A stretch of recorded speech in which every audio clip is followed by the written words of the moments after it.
Hello there, Juggernaut. Welcome in. Yes, we are going to be doing some raid. We'll do some account reviews if people need them. We got a bunch of stuff to do. So hello and welcome. It is a beautiful Wednesday morning, and we're also going to get to Hydra. Got a bunch of stuff to do this morning.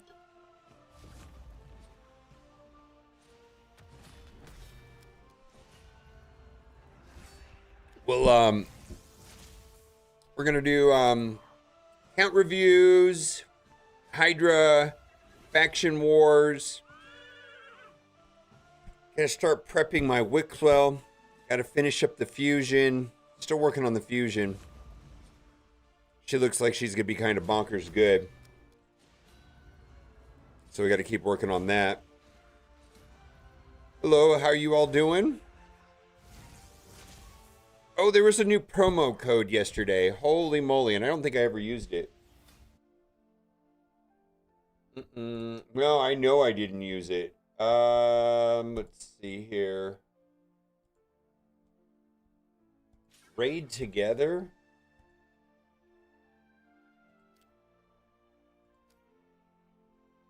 So the Punisher bond, BND, I don't know what that is. Bucket? Punisher bucket? I don't know. No idea.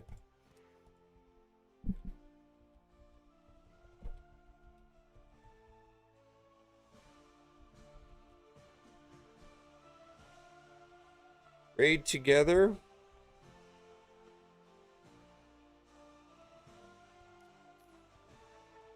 Eh.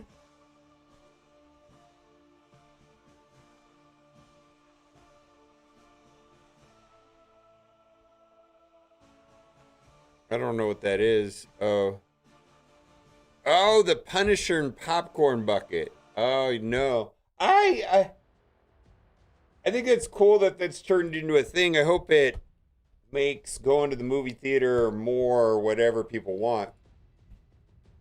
Right?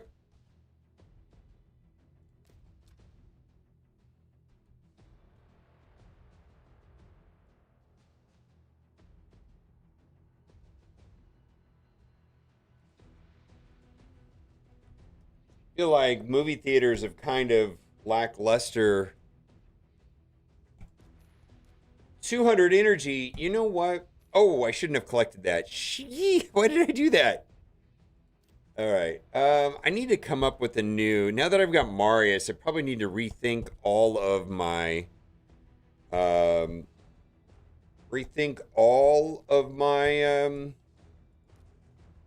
dungeons. I haven't played Raid for 4 years. Had to move for space. Yeah. Raid's time consuming too. Um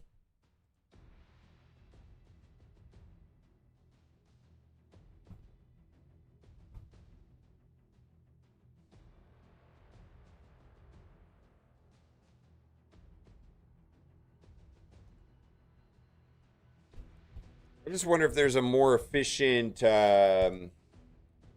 Dragon 10 team for me. Ba, ba, ba. Dragon. Difficulty hard 10. Find team. Haikatoon and Marius. Does that really work? Prince Chimer, Razelberg, and Marius. Ooh, I like that. Does that work?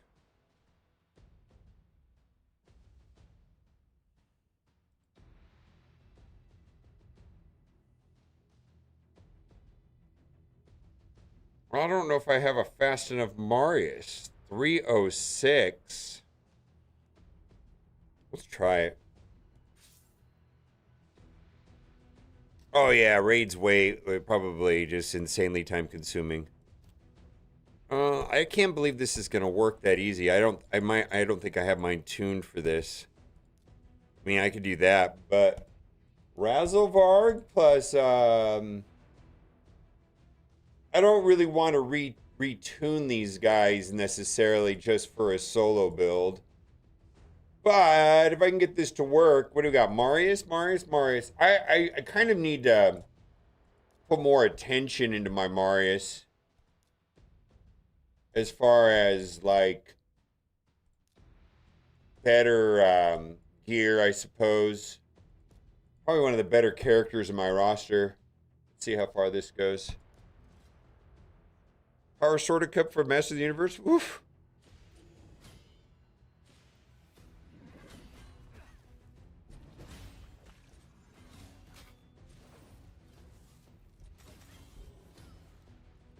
Let's see here.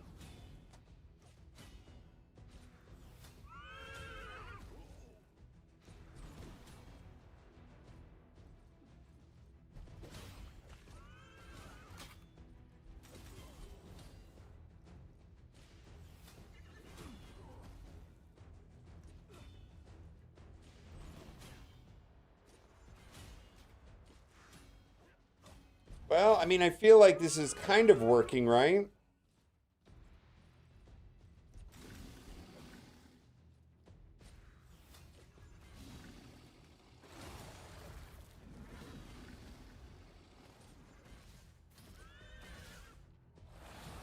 Yeah, it's not gonna work.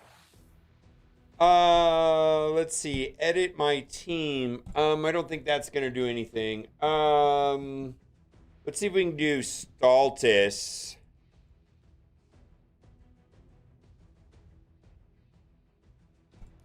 I got an idea. Let's do Stultus.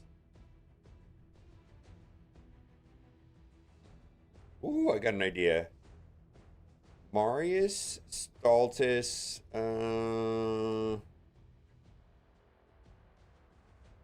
where are you, Stultus? I kind of want to bust out Palace too. Where are you? Where is Stultus?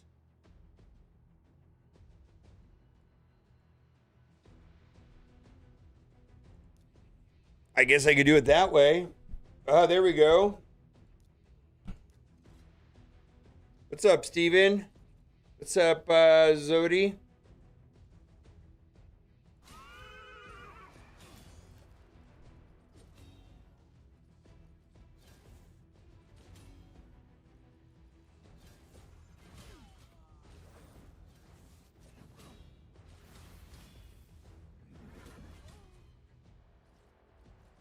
See if this works.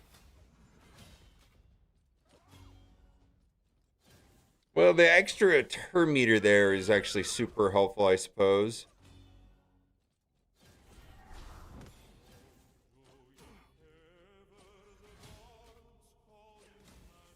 Interesting.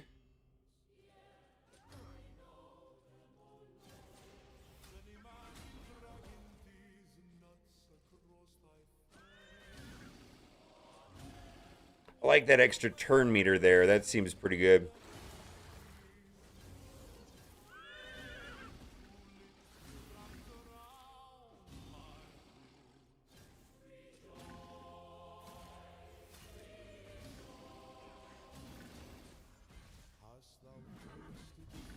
Holy moly. How much damage does Marius do? Holy shit.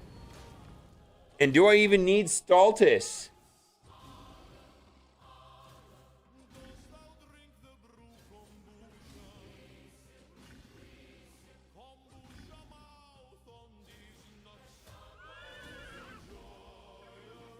Holy moly.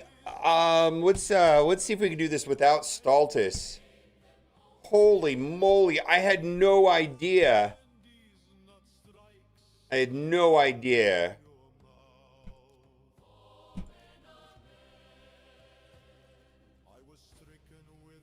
All right, so we're doing Palace plus Marius. This is Dungeon 10, Hard 10, Dragon Hard 10. No idea that he was that good. He was doing like popping off like a million damage when it was dropping.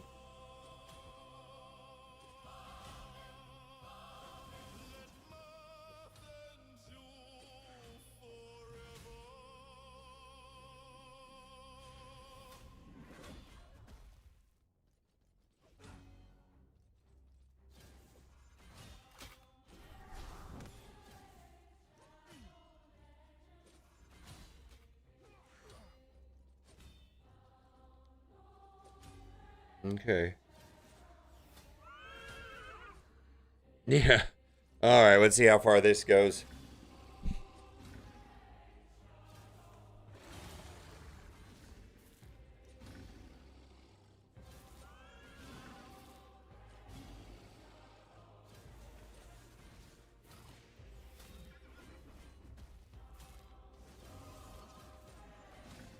All right.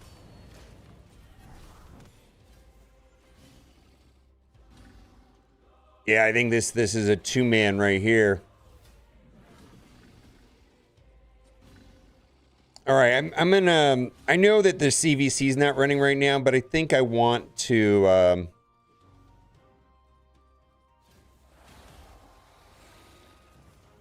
think I want to do some books on Palace.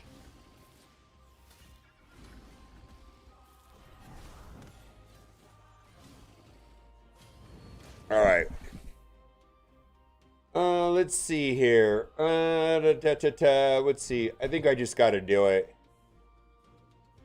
I know I should wait.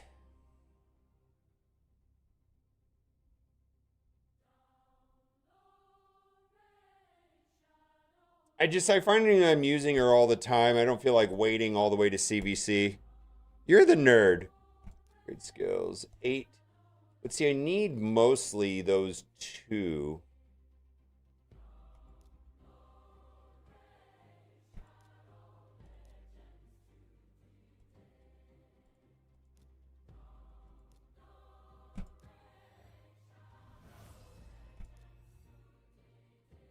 Hmm.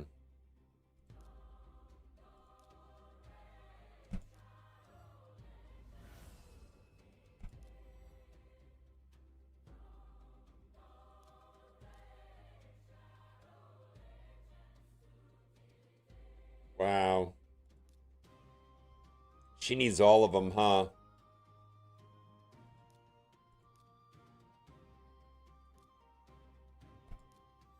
Spider-Man meme, no!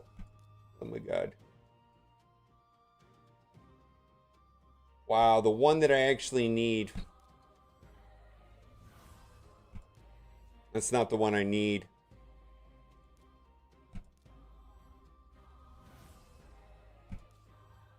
Of all the ones that I needed, holy moly, I got I did not get. Well, I just want to see if this works now.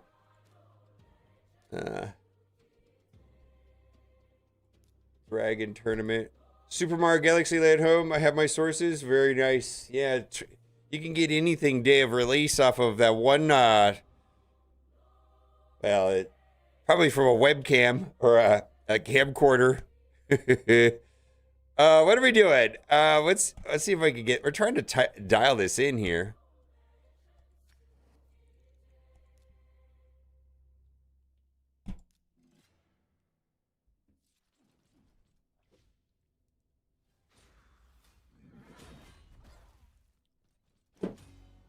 Early Blu-ray copy. There you go.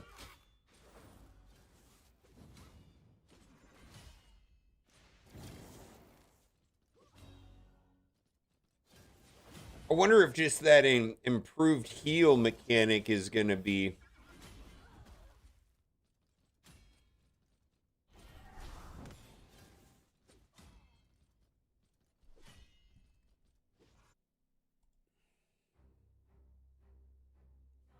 That sounds good.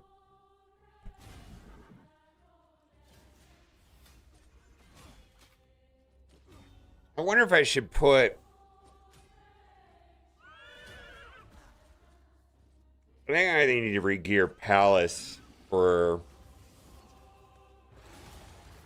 like crazy 11,000.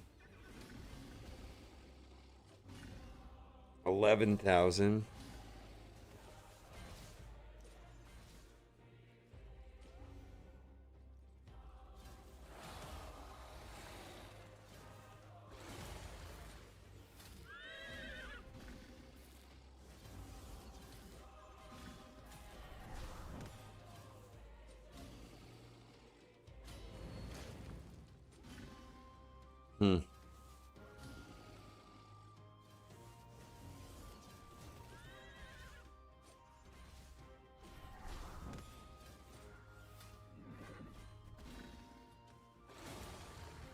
I don't think this is going to be very consistent, though.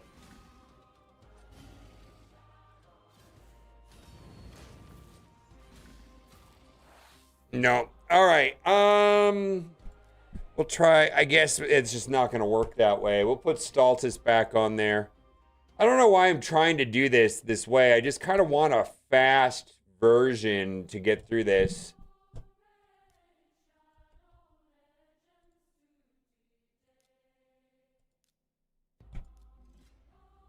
You watched the Black Cat trailer for Rivals? Peter is happy? Never heard.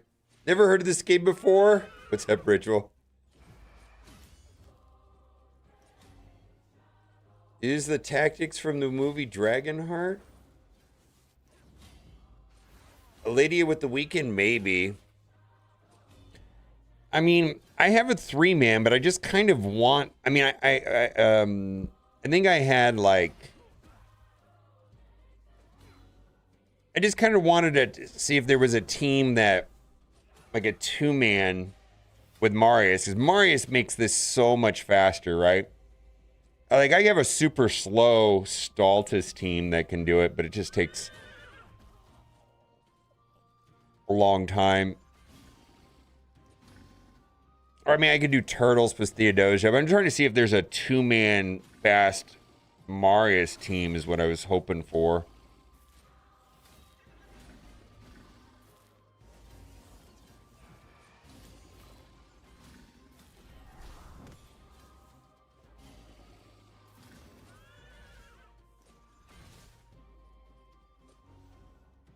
Probably not.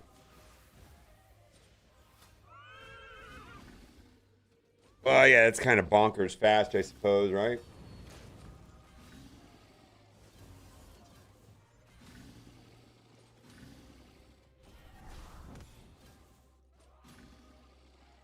Dragon on Roy's, yeah.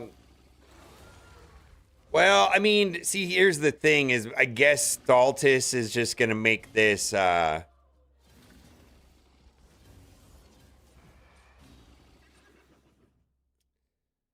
All right. Well, I just wanted something fast. Let's see. That might be the way to do it. Let's see.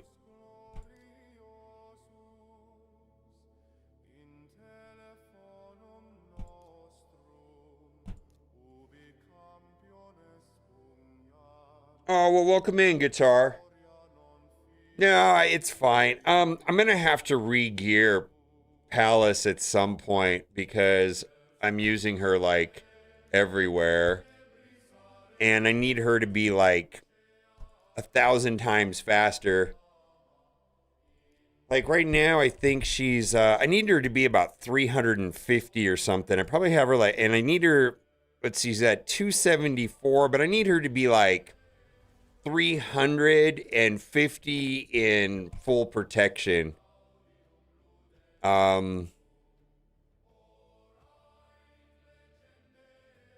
She's pretty good.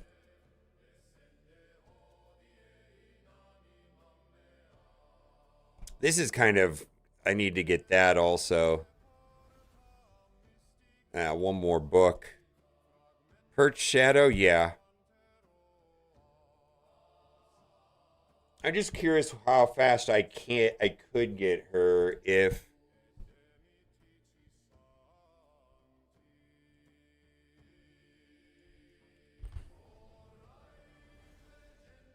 Let's see, and what is her skills based off of? Let's see, I just want to look at it.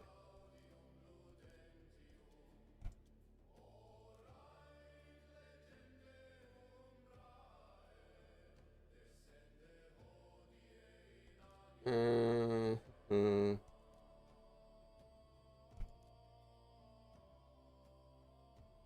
HP?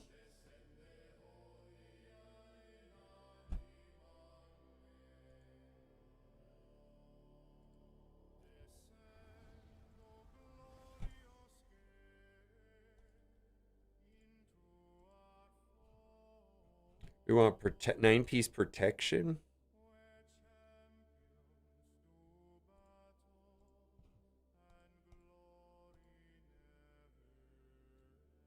Let's do 5.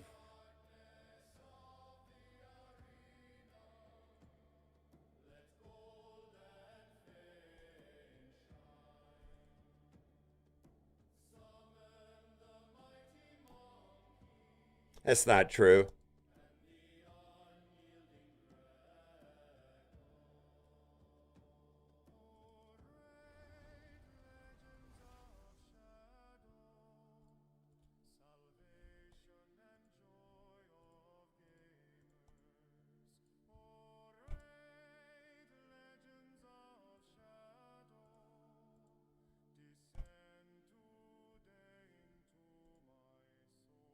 What the hell's going on?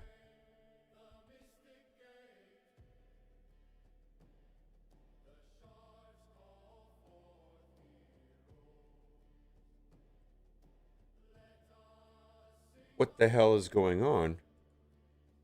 What did I do wrong?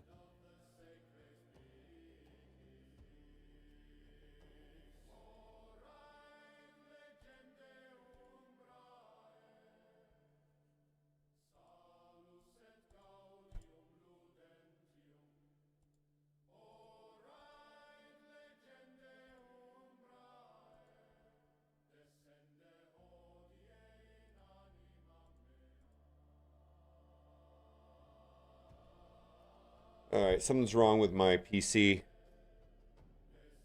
That's just really wild.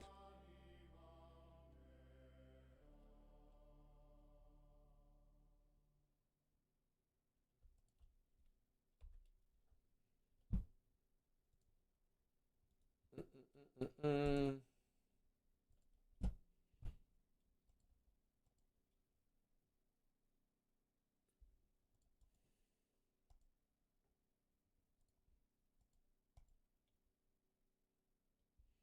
Something's not right.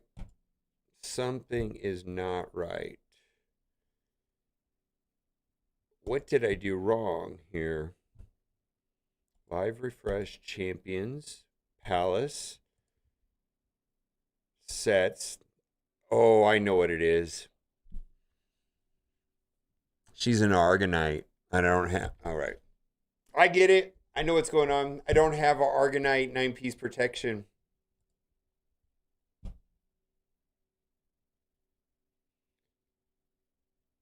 Do you get a fusion question for you? We complete a fusion. Do you get a token? But if you use the token to swap for a fusion, do you still receive the token for completing the swap champion fusion?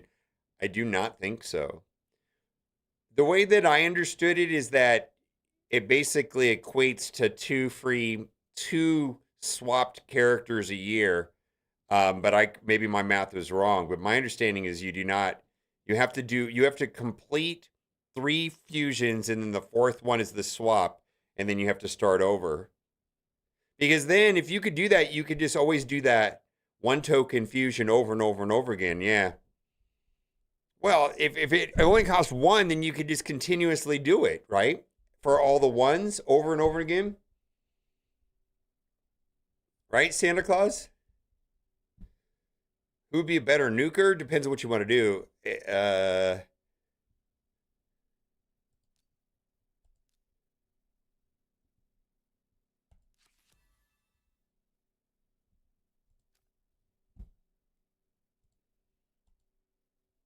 Yeah, if it didn't work that way, then you could just do the 1 token one over and over again, right? Always.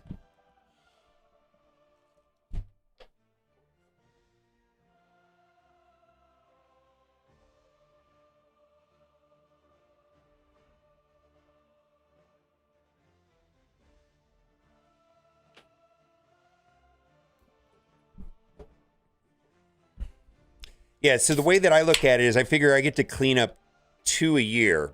Well, I could go back and get 2 a year. So, I was going to do Wixwell, but I pulled him. But I could do like Tormund Armands this year.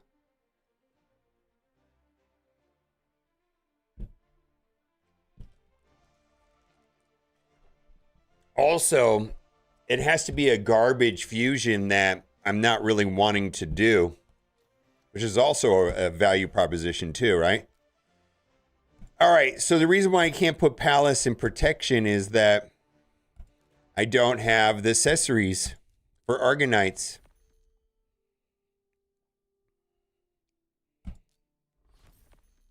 So let's get some Argonite accessories, hopefully.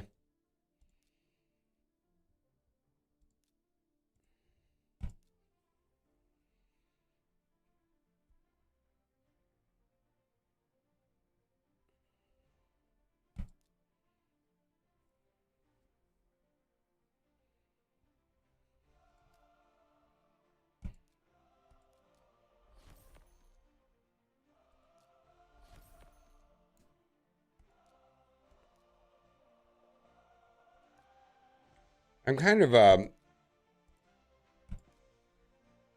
also, I mean, every week I'm going to be looking for it, I guess.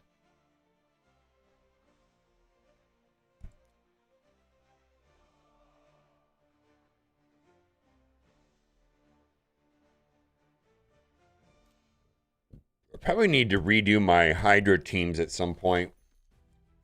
Once I get, I mean, I have like, I kind of put my Hydra teams together before I had the Toshiro Mikage combo, before I had the Wixel Titus combo. So I just haven't really cared. I mean, if I'm maxing out all the,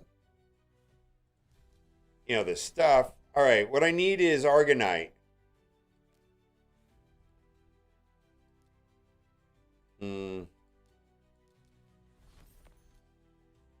We'll look afterwards.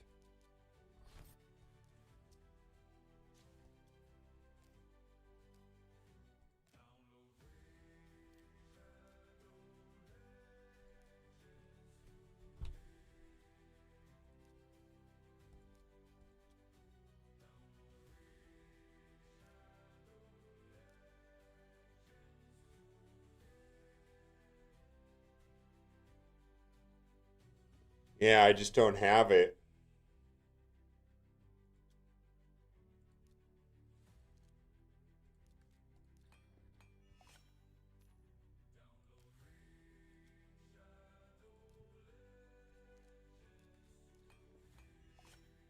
What's up, Jerome? Yeah, this kind of sucks not having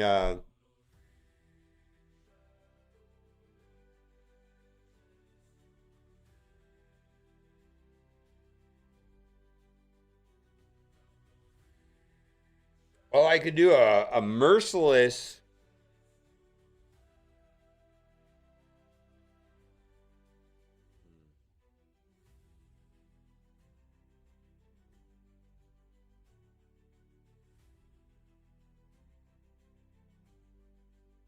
I hope I didn't sell these off. Oh my God.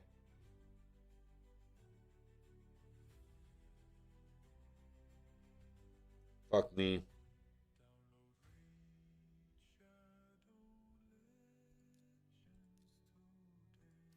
Annoying. Annoying for sure. I did a gear cleanse not that long ago. No, I did. Did I? No, I didn't. I thought I no, I didn't flush all my gear. Hmm.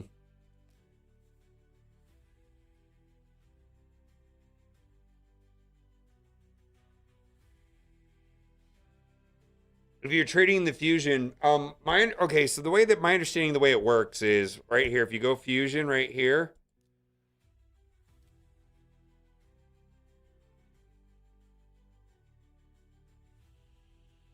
change champion, and it just changes the face here. Does that make sense?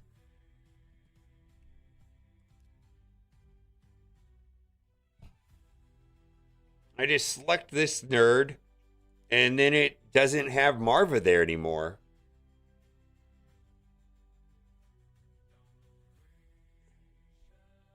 So then you still have to get all these guys, and then you have to hit the fuse button, but then the face of the character will change when you hit change champion and you spend the token. That's all it does. That makes sense?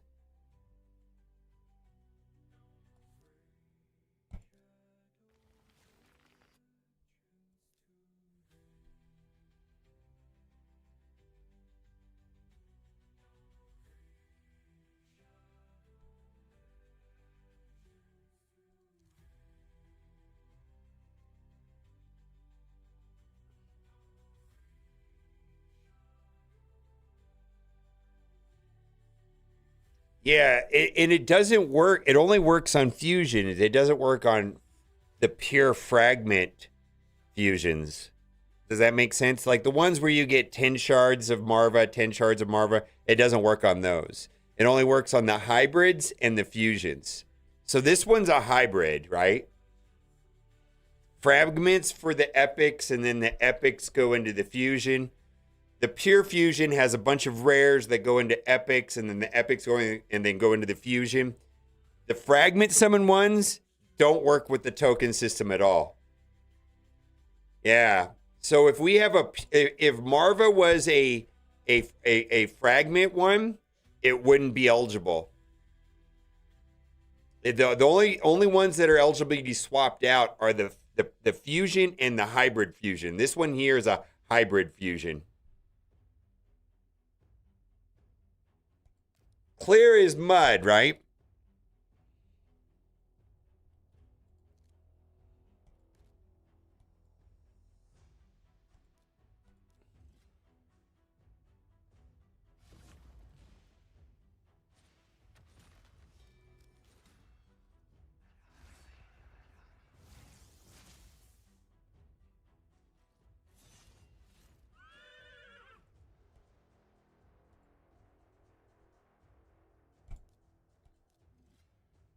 All right.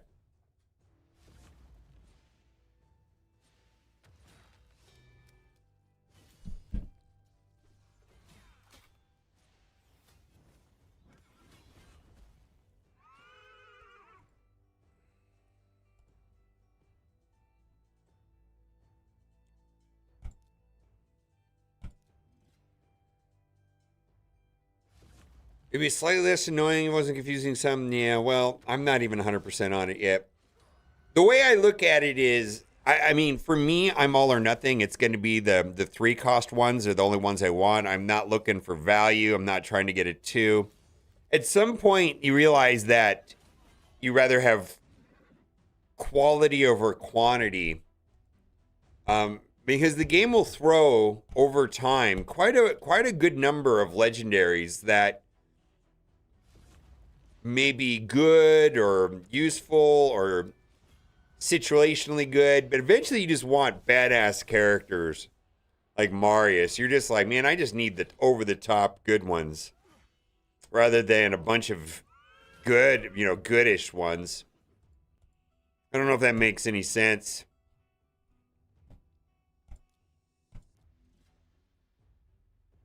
And so the characters that come into that category, are about half of the ones that cost 3 tokens.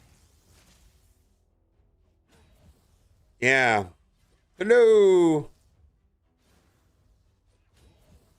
Oh my god, this guy. Like this Solinar guy. How did he get so dumb? Oh my god. That's some insane power creep there with Solinar. Yeah, like Wixel. I pulled Wixel. I gotta upgrade him. That'll be like a focus for next week. Specifically Chimera. I'm not even sure how to get Titus. I also don't have the shit. All right. Well, I had a brain fart.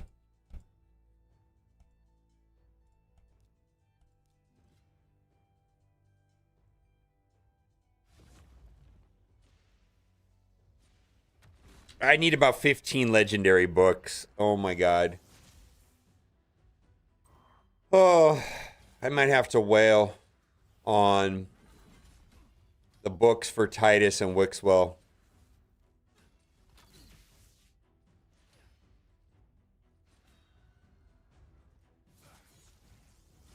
Oh, goodbye. Marius is so good.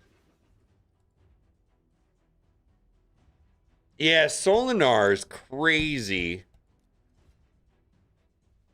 I feel like I did dump all of my voids and I spent a little bit of money, but I feel like the Solinar was like a 1 in 1,000 thing with even with like the 15x or whatever it was. I don't remember. It just felt so, I mean, that's where I feel like they make their money is that, on those double voids with the 15x, it's like, well, it's 1 in 1,000. Well, start spending. And what do they get? Probably about $3 a piece on those voids. Well, that's how they make their money. I gotta have Solinar. Well, get ready to spend thousands of dollars, right? I mean, I just, He's so good. I guess I'm okay that I don't have him. But if you got to have everything, oh my God, that just sounds so expensive.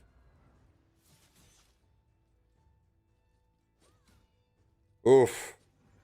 Hallowed Health Relic, that's amazing. And a 5-star Marius. Yeah, I look, that's pretty much the only thing I'm spending my currency on in the soul for the souls on Marius. I think I got him at 2, but I just, every day I'm looking.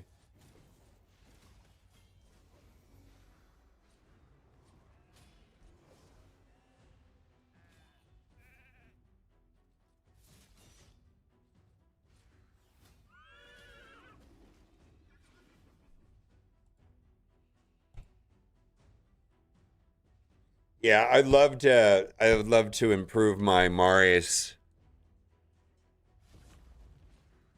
I mean, he's just like game changing. Absolutely game changing.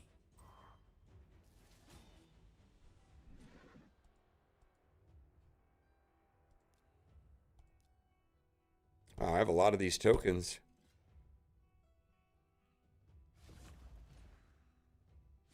Did they have a progressive event for Titus before Fusion? They did have. Oh yeah.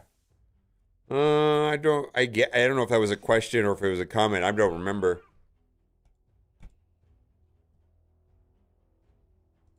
I remember when Titus came out. Until it was discovered that the stacking shield thing worked with him, he wasn't perceived to be, you know, over the top like he is now.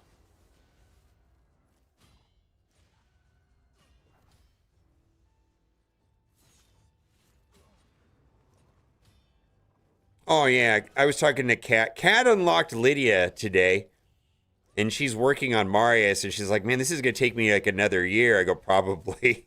She's like, "This is gonna take me to the end of the year to get Marius." It's like, yeah, some of those missions are like, specifically those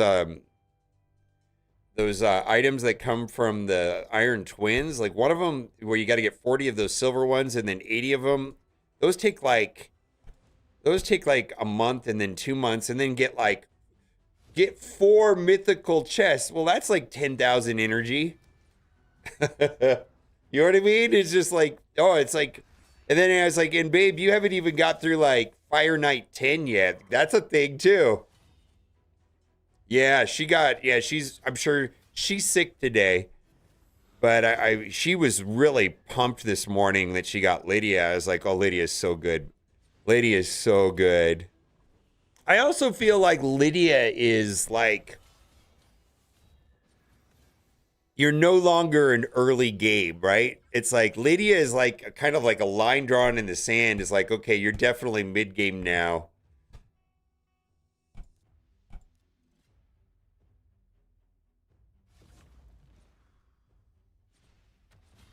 12 days? Oh, yeah. 12 days. Oh my God. Yeah, I feel like that could take like 2 months.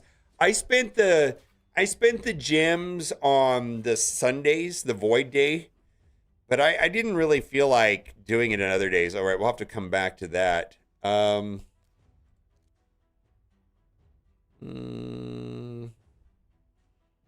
we're gonna do that, but I kind of let's just blast through these real quick. Let's get rid of you. Yeah, throw in Marius. Yeah, why not?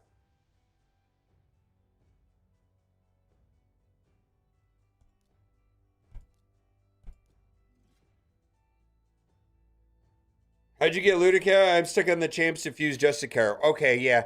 Lydia is quite a bit away. I would say we're getting the champs from Justicar,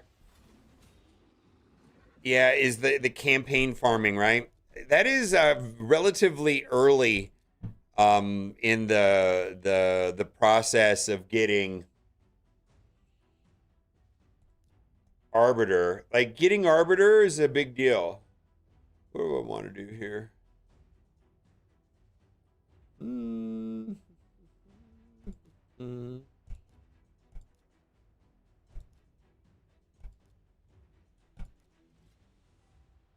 Yeah, Lydia is a bit of ways. Now, I do think it's a lot easier to get Lydia now, now that there's no cost to move silver around. But yeah, you're gonna have to have a pretty wide roster by the time you get Lydia, considering that there's 15 factions and you have to go all the way to 21 and 3-star it. So that means you're gonna have to at least. I mean, you don't have to take all of them to 60, but some of them you do for sure. You have to have like a core group of 60s to make that happen. Let's see here. We don't need supports.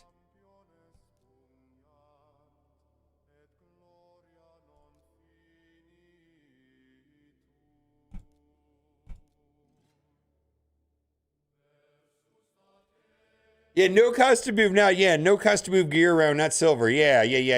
Not having to spend silver to move gear around makes Lydia way easier, I think. Because if you're like a couple stars deficient, you just got to move some stuff around, and typically you can get through it. Faction Wars is a different game mode altogether when you don't have to spend all that silver. Why didn't I change this team up? Actually, I kind of want to.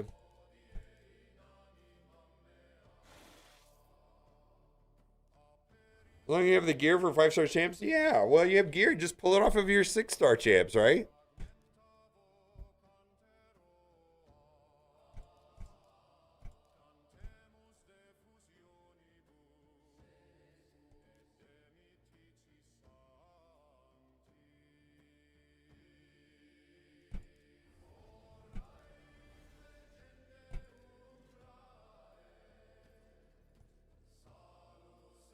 Yeah, you might have to spend at least 1,000 energy on each one of those nodes to get the corresponding rare, maybe more. It's at least 1,000 energy to get one of those rares. I'm guessing that you're for the Justicar, at least, maybe more if you're unlucky.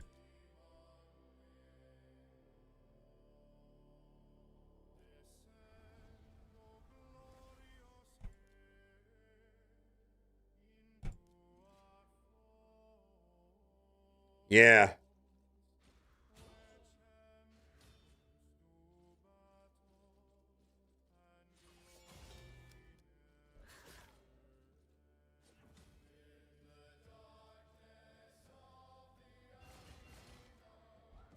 yeah. It may cost, yeah, like somebody said, it might take 3K energy. I don't know.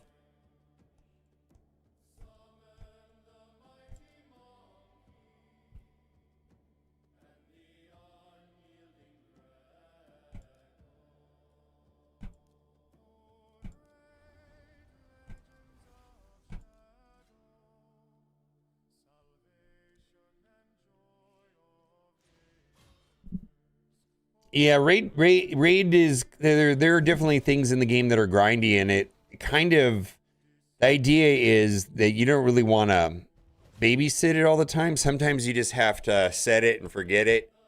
I feel like the game is kind of designed to do that, where it's like, okay, I need to get this done, so I'm just gonna set this up, and I'll come back to it in 30 minutes or so, or an hour.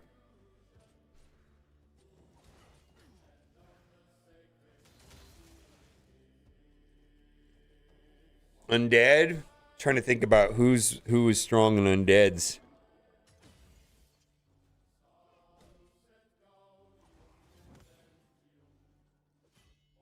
That's not a super rare, super legend, like a legendary that's hard to get. Dark Elheim. Yeah, there you go. I think that's what I did also. I have to go back and look. Ooh, Fire Knight.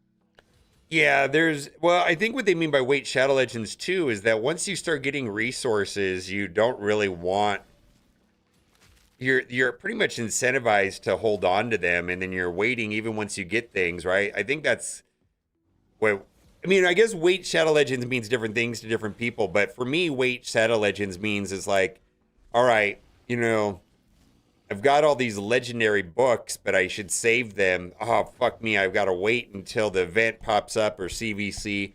And oh, I got all these sacred shards I want to open, but I want to pop them now, instead of waiting for a fusion event. I mean, I feel like that's what, when people say wait Shadow Legends, that's what I think of is like the game incentivizes you to hoard and wait and be patient and deliberate with your resources.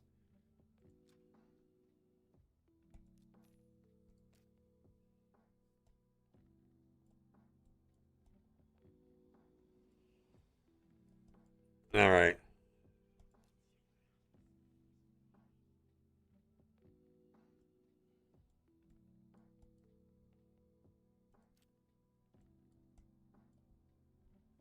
Like, I don't know why I have 48 sacred shards. I need to start spending these on events. Yeah, I mean, I need to like really be like deliberate about spending them more. Like I feel like that's an excessive amount that's not necessary at this point.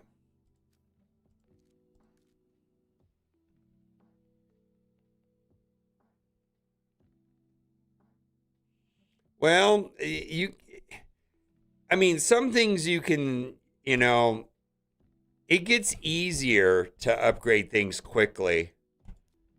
Um, like if I wanted to play my Wixel today, I guess I could. It wouldn't be that hard to do.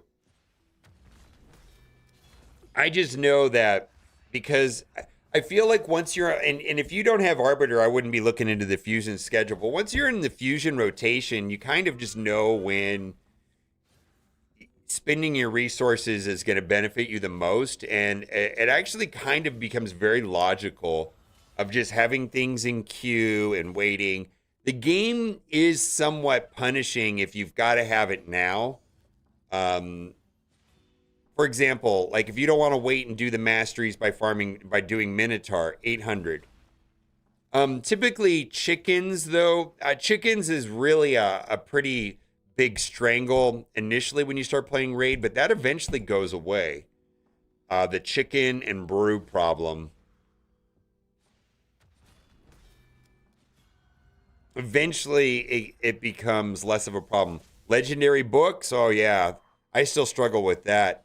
I've got about like I want to finish this Titus Wixwell thing, and I need about 15, probably more. And I just flushed 8 or 9 down the on Palace, which I kind of was a brain fart because now I can't do the Titus Wixwell thing. I mean the Palace thing was fine, but I wish I would have thought that through. Also, I didn't realize that I didn't have the protection gear on Palace, which really is kind of what I wanted to do with her. Yeah, the chicken problem eventually takes care of itself. Oh yeah, you should not be pulling. So you shouldn't be pulling ancients, but right now is one of the reasons why you should not pull pay ancients. Like one of the important things to start thinking about eventually in Raid Shadow Legends is going to be Mikage, and that's exactly what's going on right now. Is that if you had 40 ancient shards and you needed Delaja, whatever her name is, to get them because she's a requirement for the part of the Mikage fusion. Well, now that if you didn't have the four, if she was the last one that you needed to get Mikage, and you didn't have the 40 ancient shards, oh man, yeah, just hoard, man. But it's kind of a weird temperature check for everybody's roster to know when to expend resources. You kind of have to perceive that most things in Raid Shadow Legends are a currency of some kind, and by expending them now, you get this, or expending them here, you get a little bit more, or if expending it during this event, you get this much more. And the idea is to try to double and triple dip with your resources to get some sort of added value. For example, right now, campaign energy is a resource. If I spend that campaign energy today inside of Dragonment, not only am I getting the benefit from running Dragon, I'm also getting points towards this tournament, so that's a double dip. And then the triple dip comes in the form is that there's a deck of fates right now where I'm getting points for this. So it's effectively a triple dip. And so trying to min-max expenditure of shards, booking characters, upgrading characters, spending energy, whatever that is to get more value for doing it. There's a couple things that's not true of, but most things in the game is a currency. For example, the forge. There's value to opening to crafting all this stuff during CVC. All right, so I'll wait till CVC. Relic, no value to saving ever. Open this shit now, right? This is probably the one exception, I suppose. Relics have no value to opening later.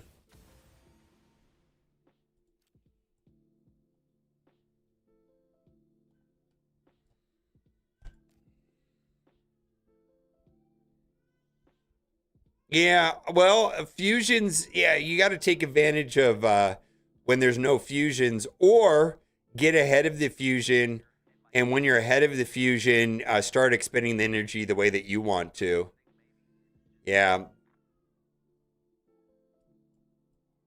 Like I felt like there's been some gaps here in this fusion where I had energy to spend kind of the way that I wanted. Today, actually I'm not I was actually kind of pissed a minute ago when I collected that energy. So I'm sitting on this energy, and the reason why is that right now I talked about a triple dip. Well, tomorrow that actually goes to a quad dip because there's going to be a champion training event running, and I'll be able to have food while I do dragon. So it'll be like a triple dip. Right? I got to finish this today too. I need to probably actually, before I forget, why don't we just do that now? I don't really want to think about this too much. Artifacts. Let's just do equipped. I don't want to think about this, so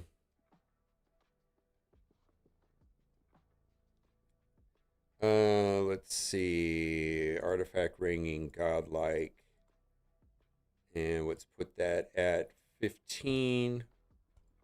See if I care about any of these characters. Do I use any of these characters? Royal Guard. I struggle with this right here. Maybe I should do that one right there. Let's do that hippo.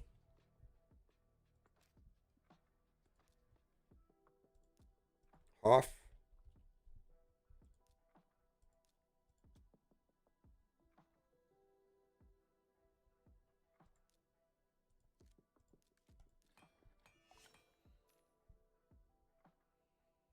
Yeah, it's a game for sure. I don't feel like expending.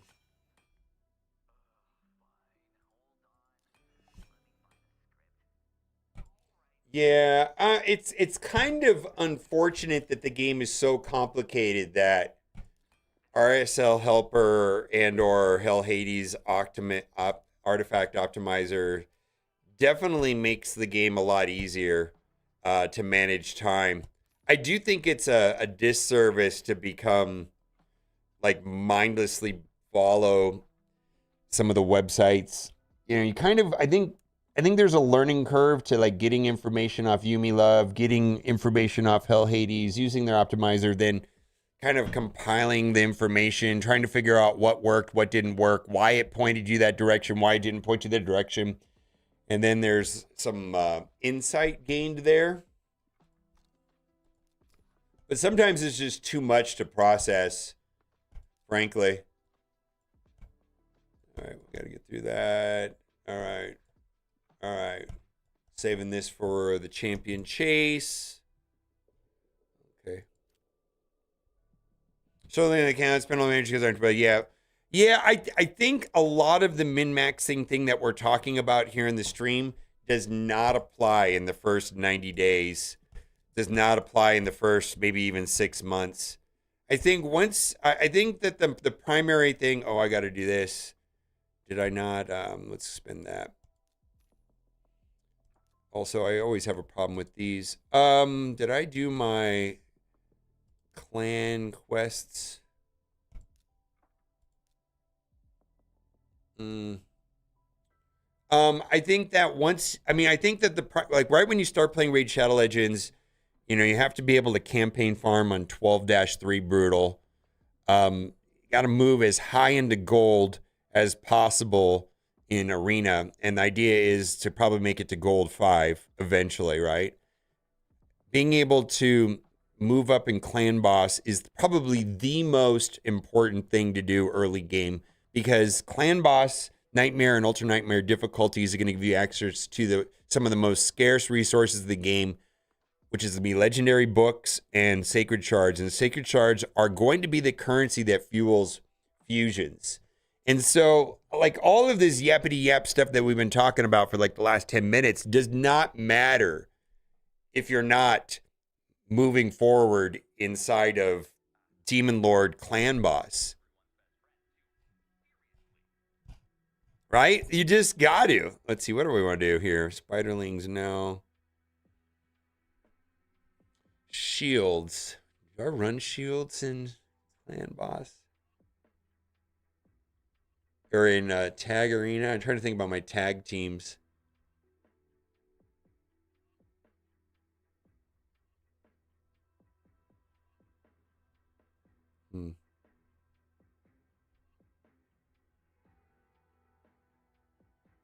Boy, oh, let's see. Not going to be doing that. All right. Let's take a chance on that. I don't know. Oh yeah, the promo code. Yeah, you got to use the promo code. Yeah.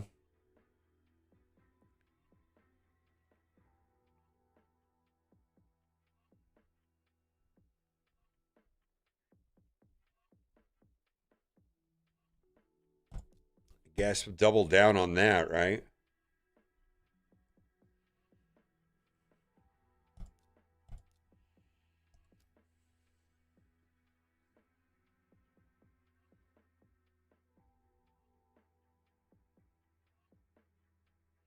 Well, okay, so I don't.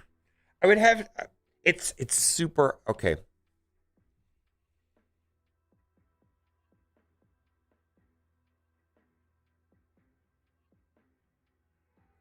I think the conversation that we're having right now is very important to be aware of, that what we're talking about is a consideration when expending resources. It's becoming increasingly apparent to me that it's hard to make generic suggestions to broad audiences, where some people have been playing the game for 7 years. Some people have been playing the game for 4 years, 2 years, 1 year, 6 months, 3 months, 1 month. It's all different. Some of this stuff just changes that, like, the longer that you're playing the game. I think it's important to be aware that other people are doing these things. It doesn't necessarily mean that's optimal for your account. And I think I would have to take a look. If you want, how long have you been playing the game?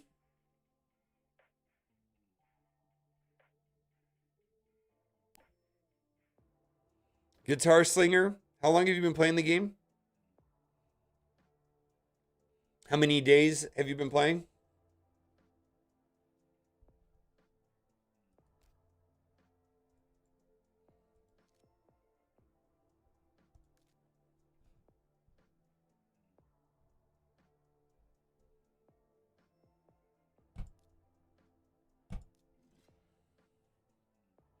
Just a few weeks.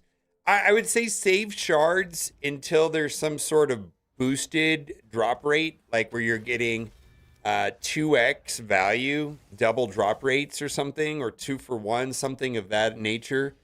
So those shards can be of value to you. I think, like in the very early game, you want to get a character to level 60 as quickly as possible. Hopefully that's Tholen or Pelops or something that you got from a promo code. Something that's going to be your campaign farmer, but the number one race is to get at least one character to 60 as quickly as possible. If not an entire team at some point.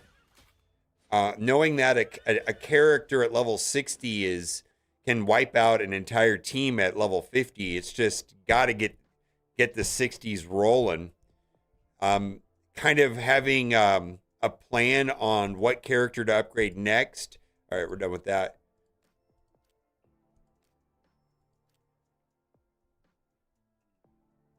Giveaway account? I don't have an account to give away. I've got accounts that I don't play anymore, but I had never even thought to give them away. I don't really understand I mean, I guess how does that normally work? I don't. Give me some insight to what that would look like, and the excitement surrounding that. But I do roster reviews. I always love doing those. I love doing roster reviews.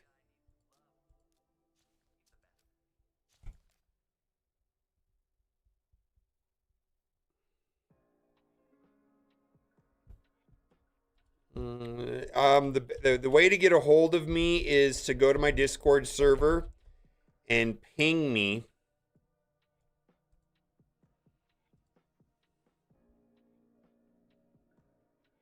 Wow, that's kind of bonkers guitar. Yeah, you're bonker. Yeah, Sarah Hendridge. I will post my Discord server. If once you're there, you can tag me, say at Mobile Gamer. Add me. I'll add you as a friend, and you can then we can message each other.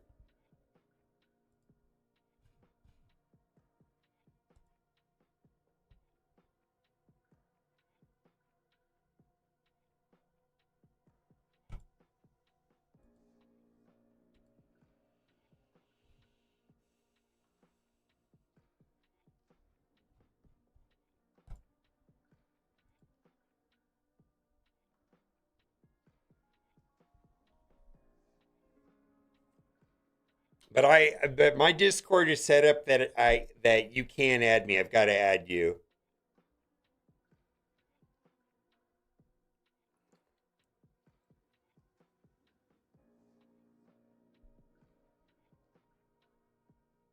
There's also be holding onto your shards to start can hinder your account. I know, I agree too. I think I feel like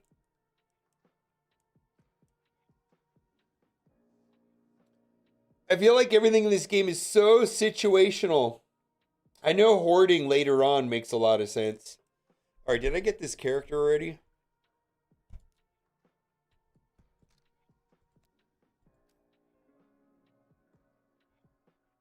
Yeah, that's a way too many. That's an unnecessary amount. I'm gonna be dumping a bunch of them. The problem is we're going into a champion chase event, and I'm gonna be able to open up. There's 2 epics. There's another epic. I'm also gonna have. I save these remnant summons. I have 3 of those. Those are gonna net me epics, maybe even a void epic. And so the amount of resource. I mean, I just feel like I'm need to open them a little bit more. I don't know what I would like a champion chase tournament maybe where the top place gets XYZ. Maybe that's when I need to start flushing them, but I definitely want to get some value out of it somehow.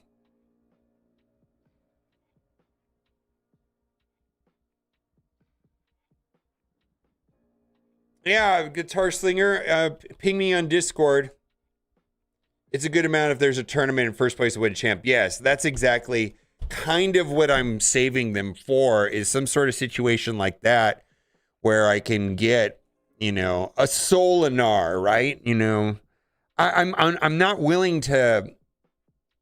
If I can win the tournament, that's fine. But I'm not willing to spend and spend and spend and spend and going into an auction for a character. And yeah, I just don't think I have the stomach for that. Monster, I imagine Mobile talking about Monster Energy and tacos. There you go. Tacos. Monster Energy. Ah.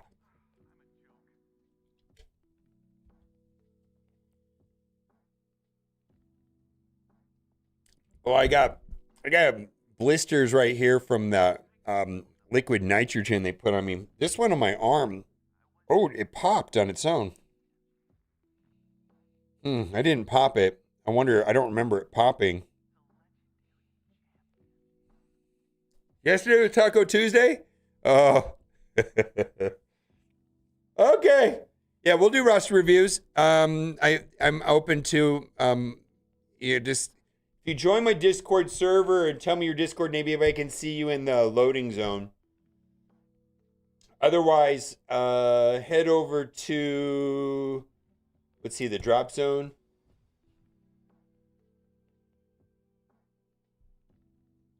$10.16.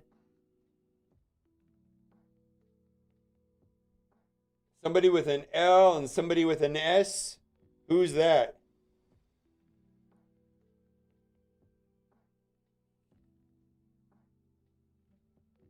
Yeah, I use Hell Hades for a lot of that.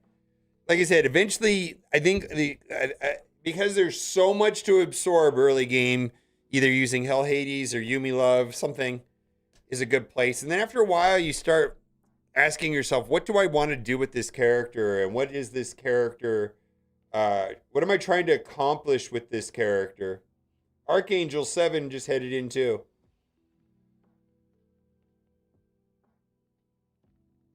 Guitar singer, what's your name? Discord Shogun. All right. I would prefer to, if you've only been playing for a couple weeks, there's not a lot that I can do for you. I prefer to do the other gentleman because I believe their account has been, well, let's do it.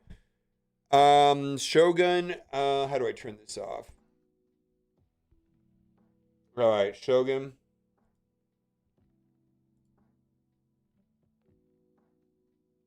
All right, I added you.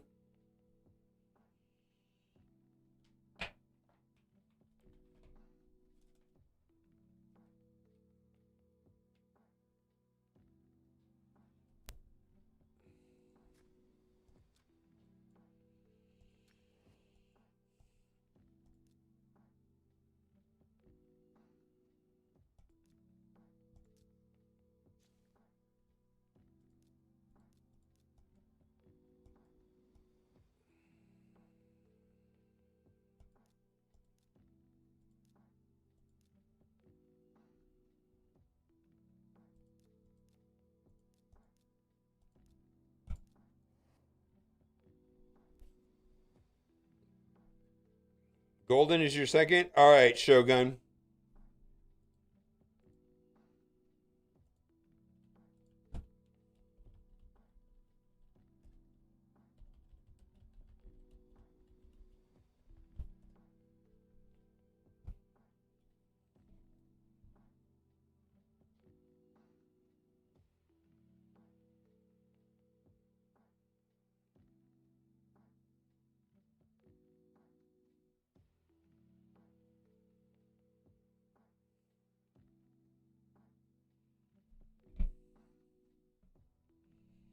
All right. Yeah.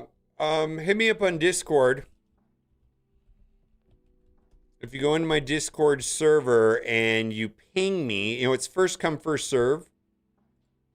Then I will add you as a friend and then we'll see what I can do for you. Gladly. We'll have fun with it. We got to do this too. Dark Elf. Ugh. Ugh. All right. Here we go. All right. Let's see. I just got somebody. We're gonna do Shogun first.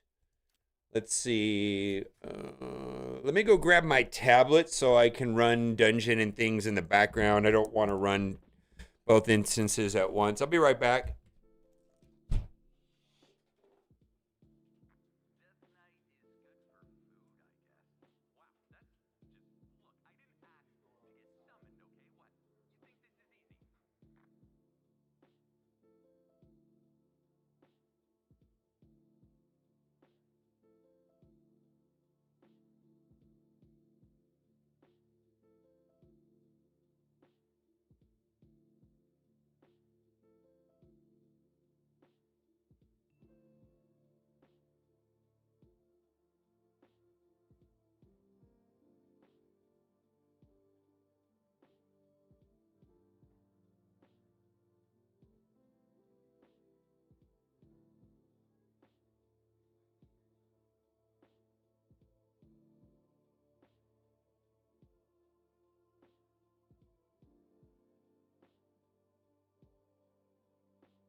Yeah, I'll tell you before I go in.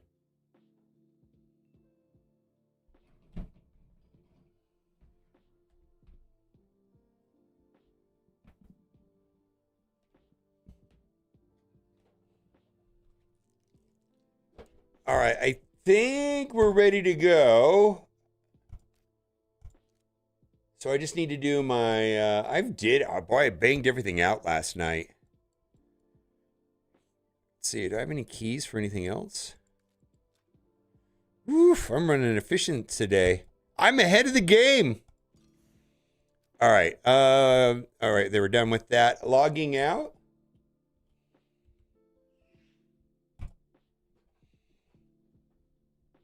All right.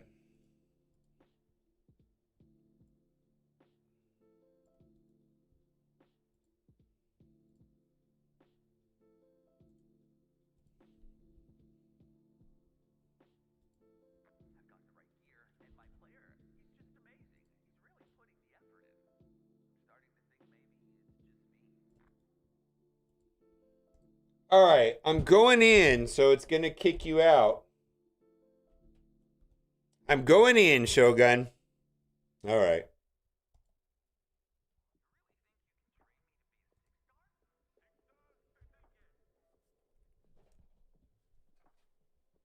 All right. So I'm gonna be cut pasting a bunch of things. Um.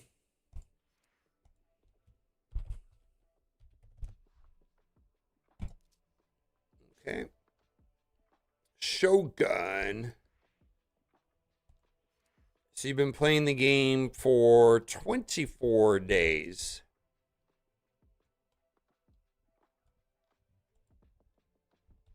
Okay. I'm going to see where you are on Arbiter. Ah, Justicar. Okay. Also, so you need two more, but also keep in mind that you're going to have to fuse Relic Keeper later. And so don't get rid of the Justicar. Save him. And then you have this guy, this guy. So you just pretty much need him, which you can get in Valdemar Strait, however you say it. Here you can get this in Deadlands. Right here you can get in the Palace.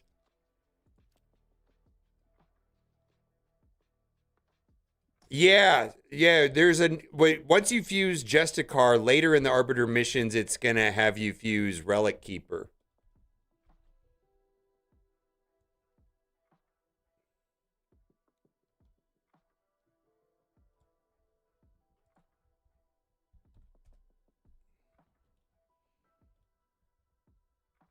Yeah, just don't get rid of Justicar is what I'm trying to say.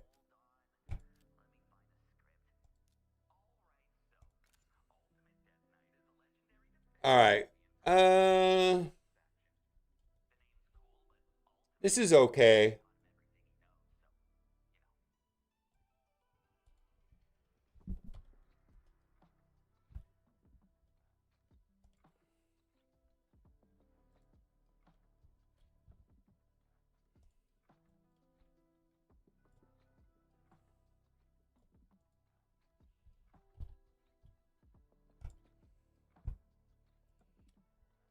Ba, ba, ba, ba, ba, ba, ba. All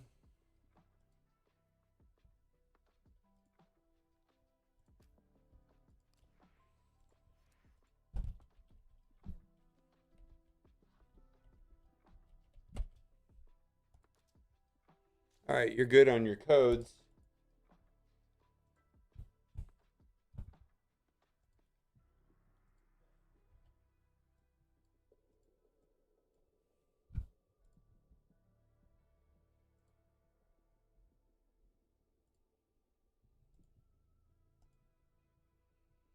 I'm just putting together some things for a video.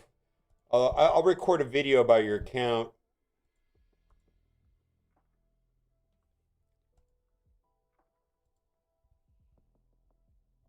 Yeah, accuracy is kind of bonkers important. All right, gold one.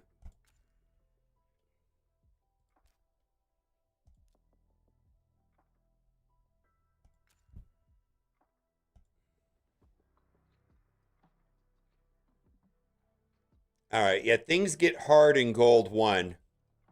It's for sure. Let's see. Just trying to see where you're at. Campaign.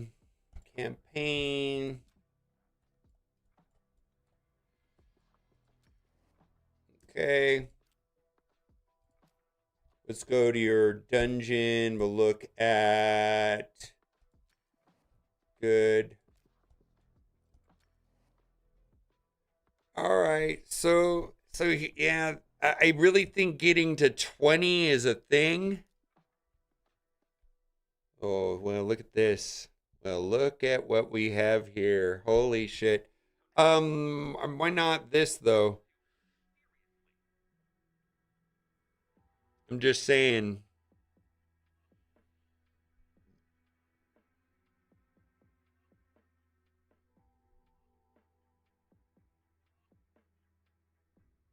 Yeah, and I feel like that.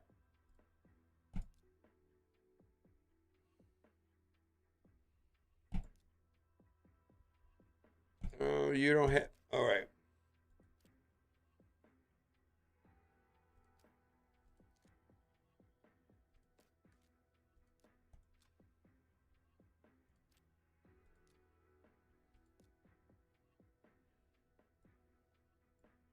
Can I collect that for you? I don't think there's any upside to saving any of those items.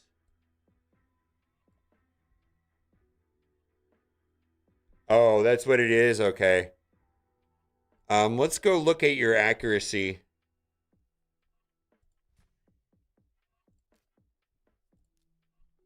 Actually, well, let's screen grab that. I think Dragon 20 is kind of an important thing in Raid Shadow Legends because that's where you can get speed gear, which is going to be important. Um, they have so speed's going to be a support. So to get up to 20 though, you're going to need to have about 200 accuracy for that to work.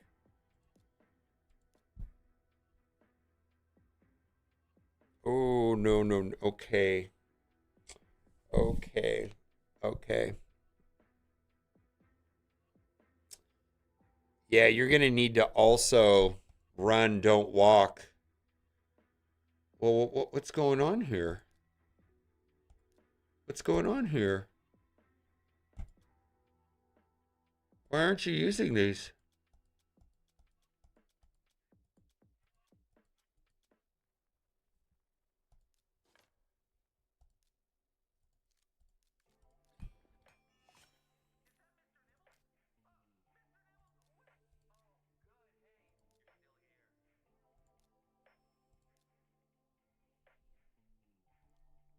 Okay.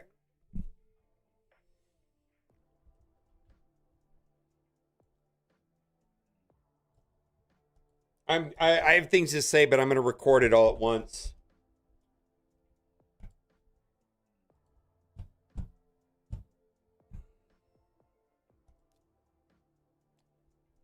Yeah, this isn't. All right, let's go. All right, we got to talk about this. We're going to talk about Spider 10. So there's a trick to Spider 10.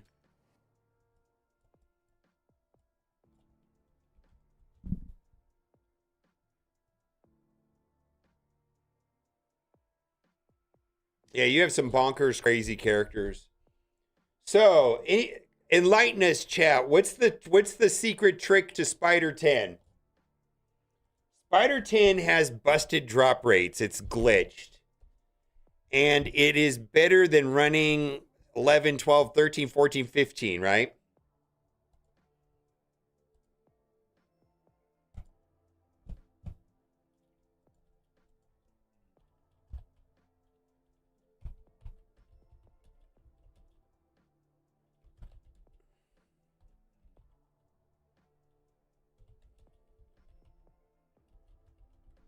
There's something wrong with the drop rates on Spider 10. Yeah. Yeah.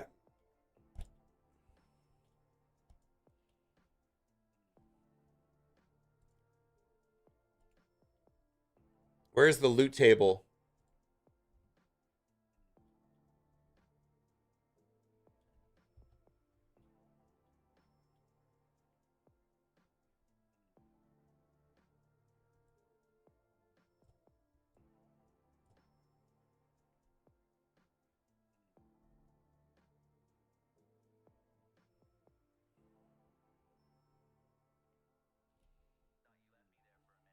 Yeah, Spider 10 is so where you're at in the game right now,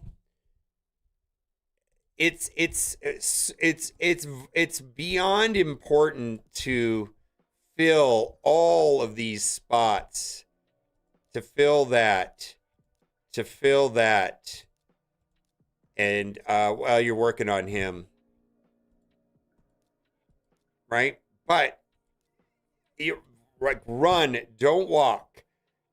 Fried Spider 10, Spider 10, Spider 10, Spider 10, Spider 10 until these characters are done. Okay? All right.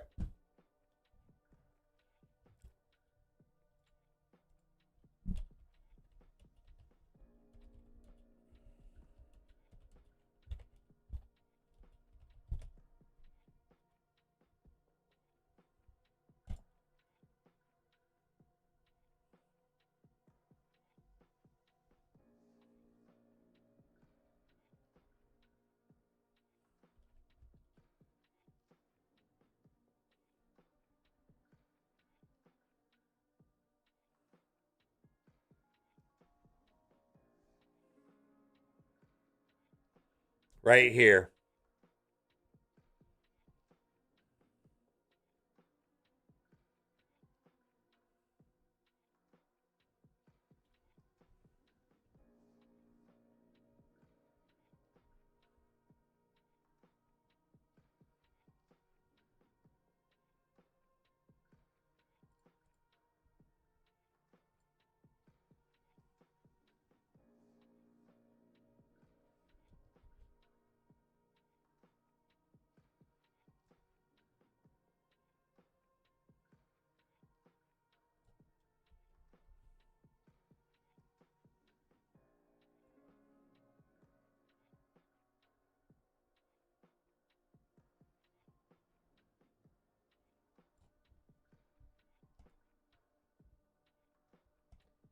Yeah, your account is kind of broken.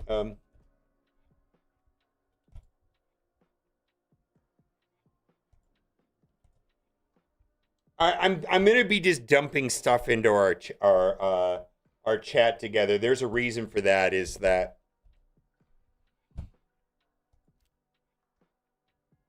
all right?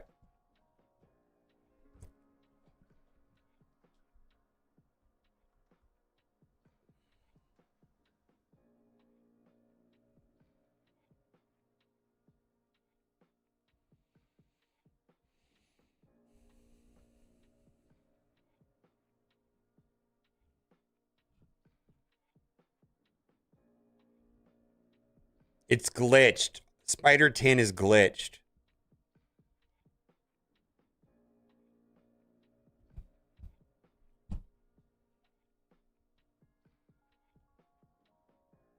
All right. Thank you for letting me look at your account because we have a video. This is an actual helpful video.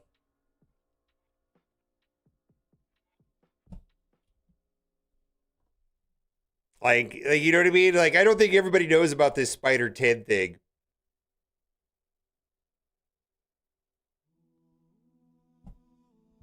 Yeah, let's see. I just want to make sure that works. Yeah, you gotta kind of got to do this, my guy. All right, you got Tholins. Hmm.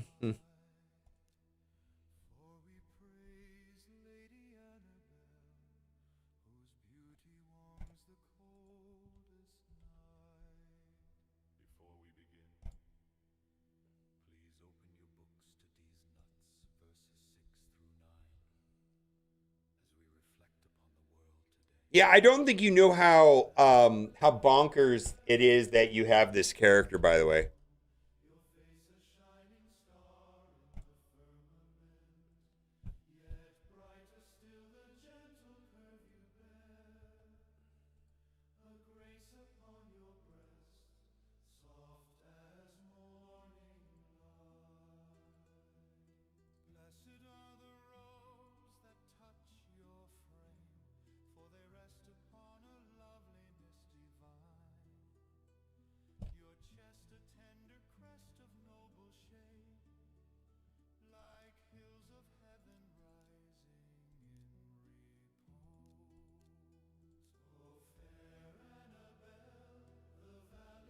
Yeah, this has probably been considered to be the best character in the game for some time now.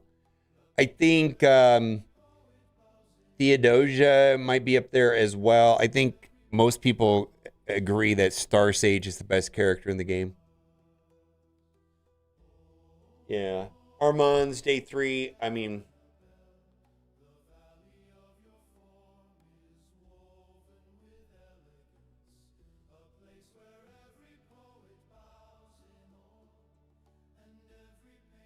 yeah. Yeah, yeah. It's pretty wild, man.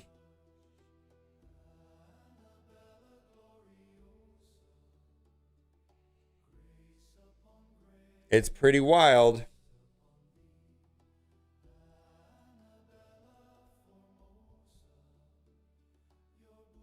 Let's see if this is worth doing or not.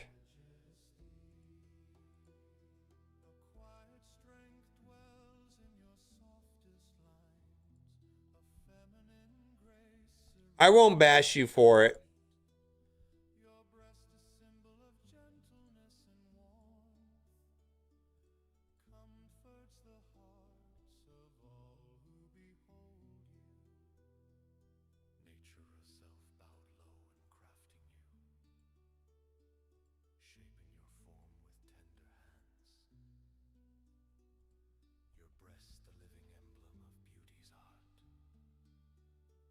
Yeah. Yeah, I don't know how to explain how like wild it is that you have. So, the reason why it's wild is that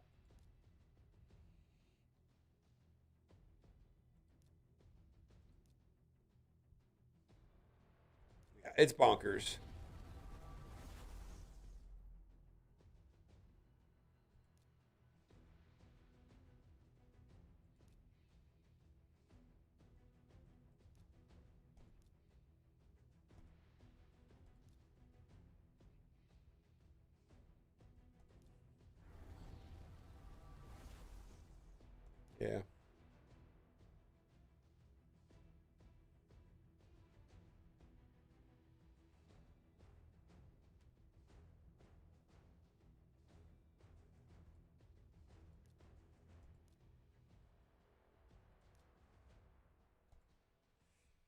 Yeah, dude, you're gonna cruise through this game. Run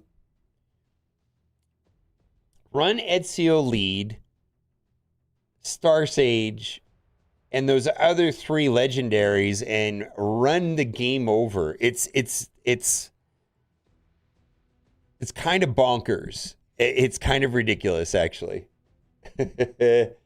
Yeah, I wouldn't worry about it. It's kind of ridiculous. This is kind of the most absurd beginner account I've seen, actually. Absolutely ridiculous.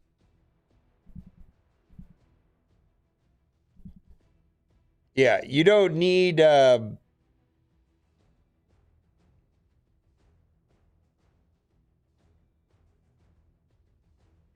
don't worry about the mythical books. Yeah. Yeah.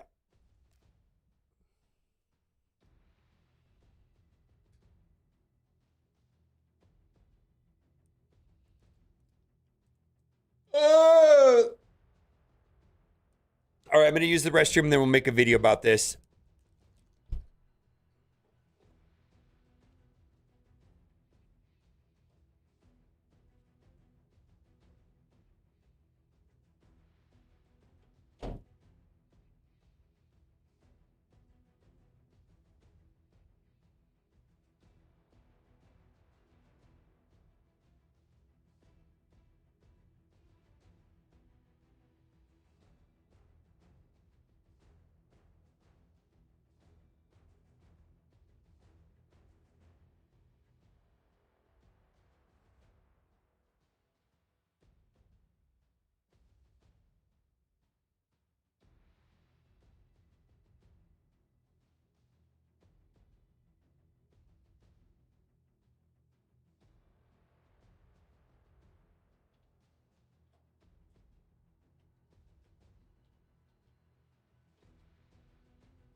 Yeah, well, your count's kind of ridiculous.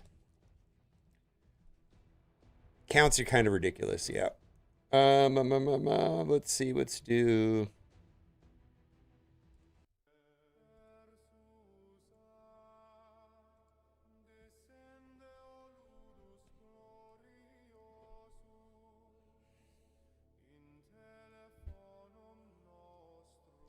Yeah, that'll be your team. Yeah, what Jamie said. You have a full team. Um, you have a full team. Yeah, just run those five and get wrecked. I mean, you could add a second support, sure. You know what I mean, but still, you know what I mean.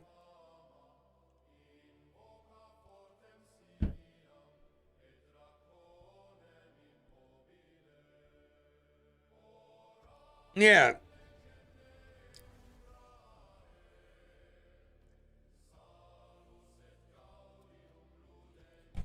it's roster review time, and we are taking a look at Shogun's account. And this account is brand new. It is on day 24, and he has had the most crazy, insane luck in pulling some of the best characters in the game. However, playing smart and optimizing your teams is probably more important than getting super lucky. Of course, it's nice to have both.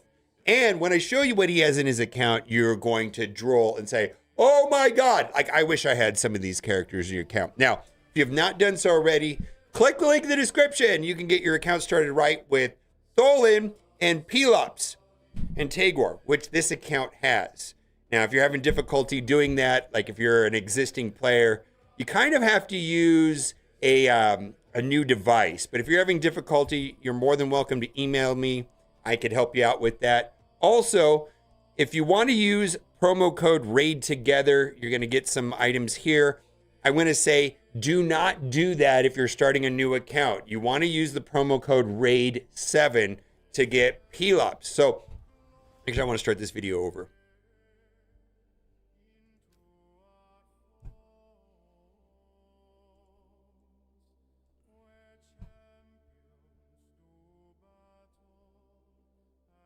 You basically won the game, yeah. We're going to do a roster review for Shogun 0387, who's been playing the game for 24 days, and he pretty much won the Raid Shadow Legends lottery. Blech. Today, we're going to talk about a dungeon that has busted drop rates, right? That's right.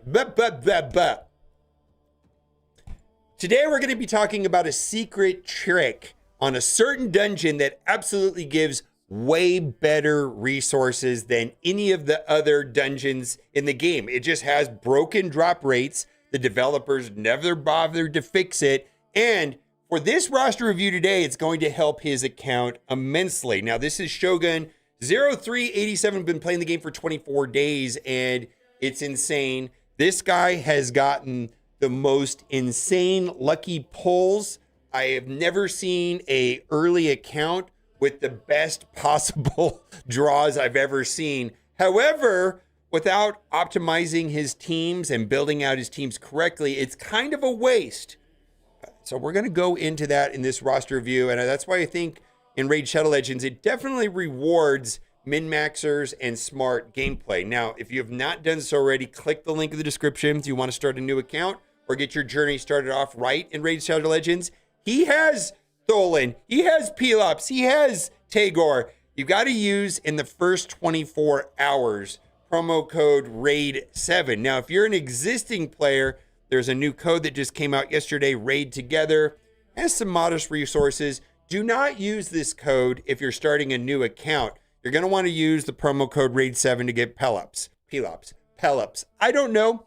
Also, if you're an existing player, kind of have to use the PC client or a fresh device. If you try starting a new account on an existing Android or iPhone, it won't work.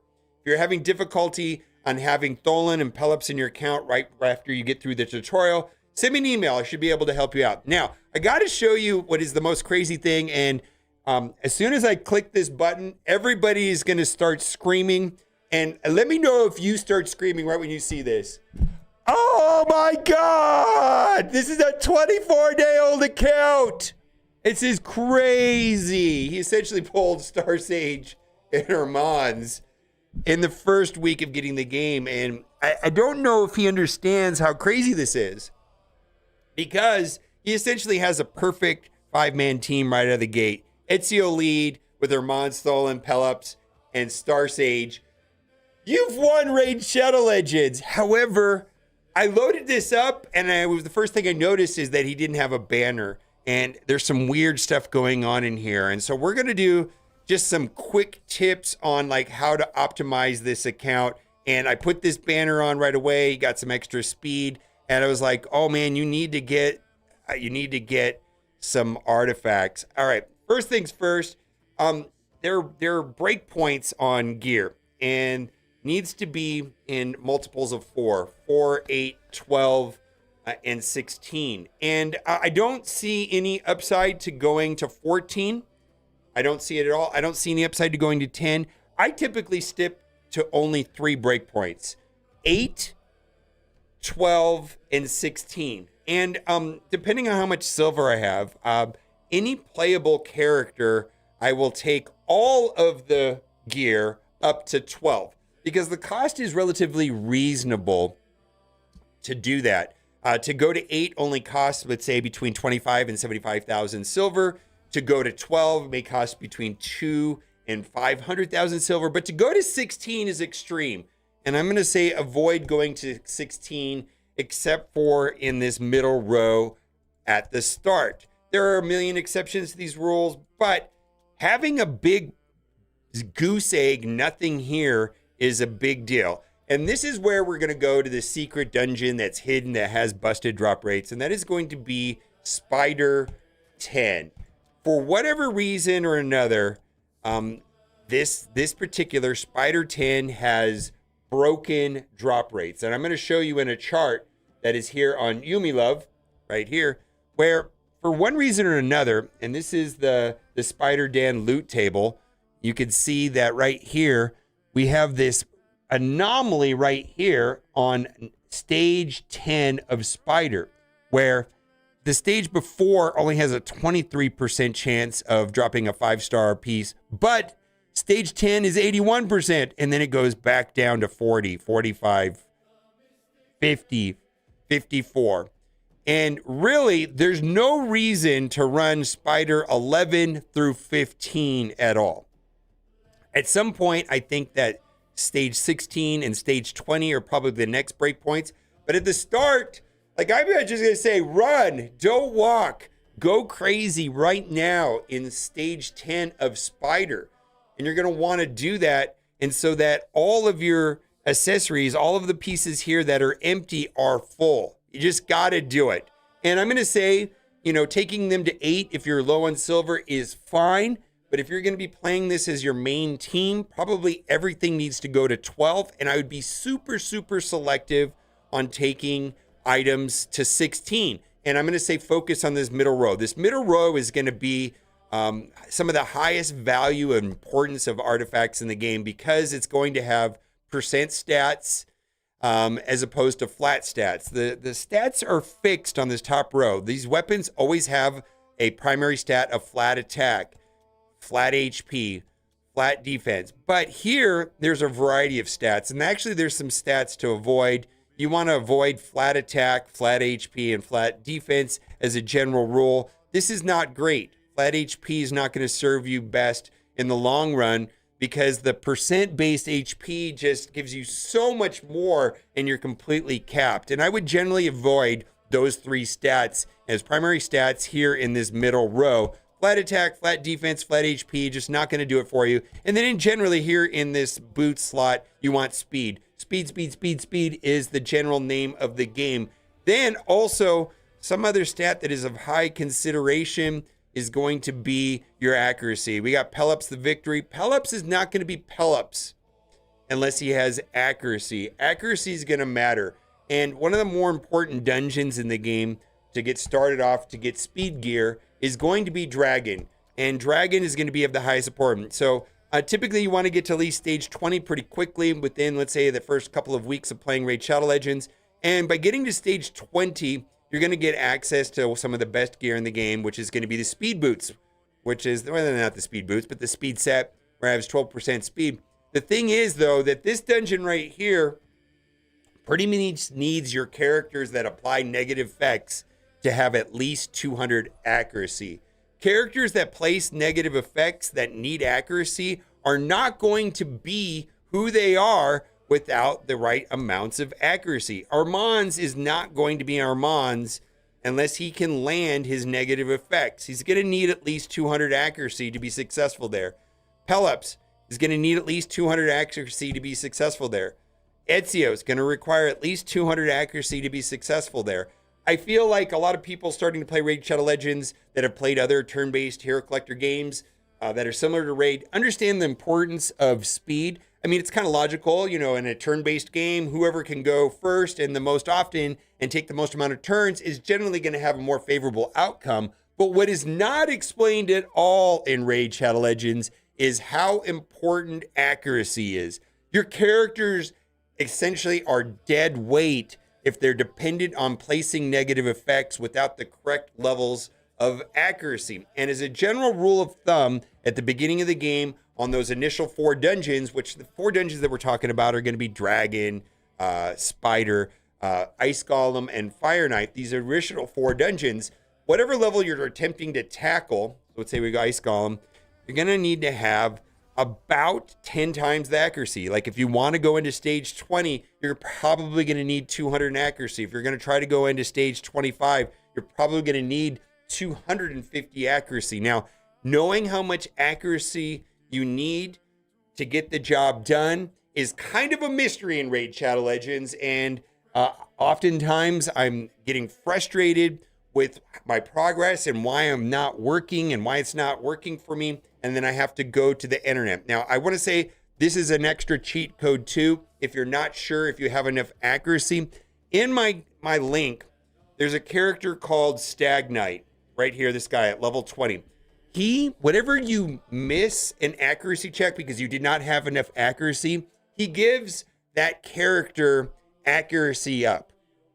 If you're using Stag Knight and you ever see your teammates are getting accuracy up, that means you don't have enough accuracy, and it's a big fail, and things are not going well. You got to go and get enough accuracy for it to work. It's also going to be super helpful for going up and against Clan Boss, because Clan Boss is going to have accuracy requirements as well. I'm going to pull that up here on the screen because, Clan Boss, which is the Demon Lord Clan Boss, I guess all of them are Clan Boys, they have accuracy requirements too. And you're not going to get further and further along from Brutal to Nightmare to Ultra Nightmare unless you have enough accuracy. So these are some general stat recommendations.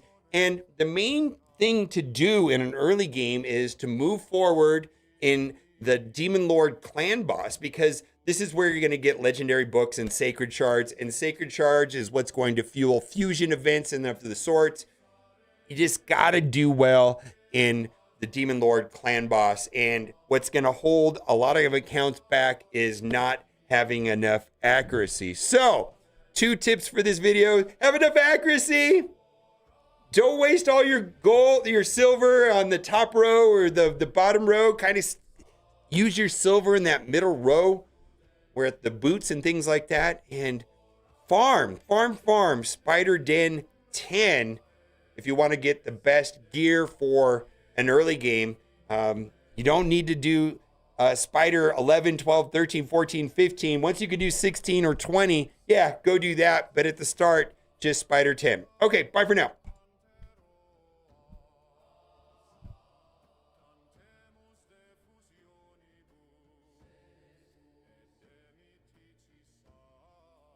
Woof. All right.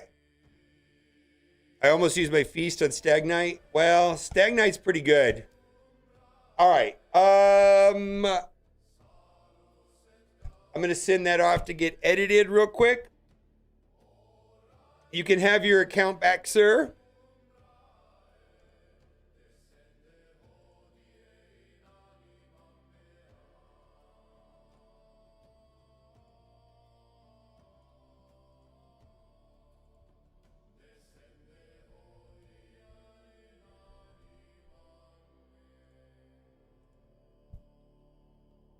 Almost used your feast on Stagnite. Stagnite's interesting, like a way of figuring out if you have enough accuracy. I actually kind of like that idea.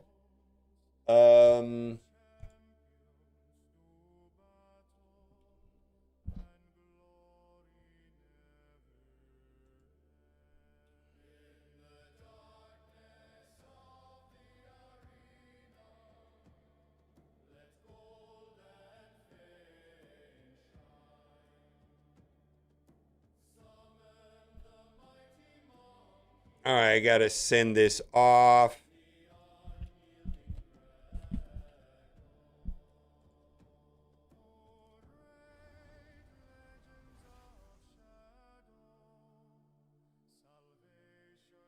At 10 accuracy, yeah. So if you want to do Spider 10, you need to have 100 accuracy. If you want to do Spider 20, you probably need 200.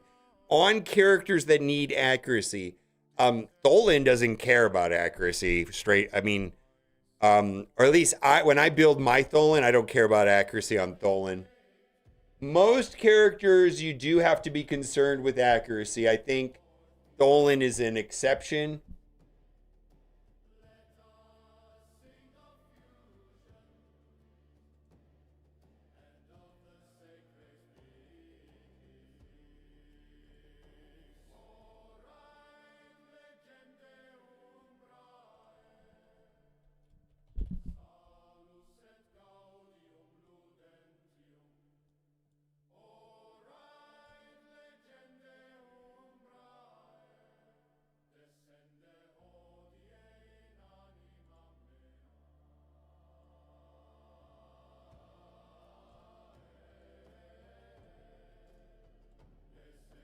Hold on, I move.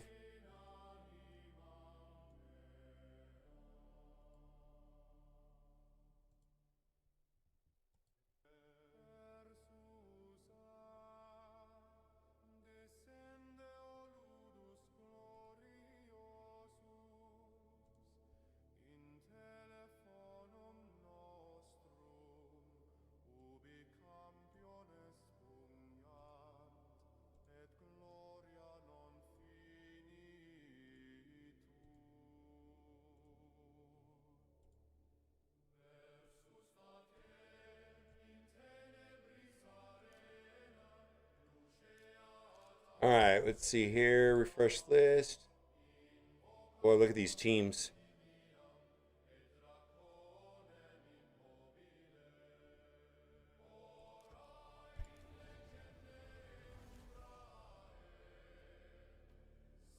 Yeah, but it's hard. That's fine. That's fine, but still. My guess is you do not have enough accuracy.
Oh boy, guy. Mikage, Cryoden, 3 turtles. Any tips? Ah, man. Do you have 4 turtles? I feel like. Let's back up. Do you have 4 turtles?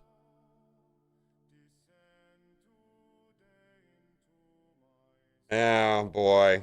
90% of the characters need accuracy. I agree.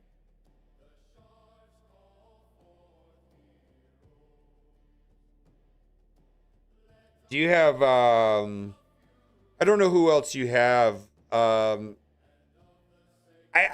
have. I suspect running 3 turtles is not great.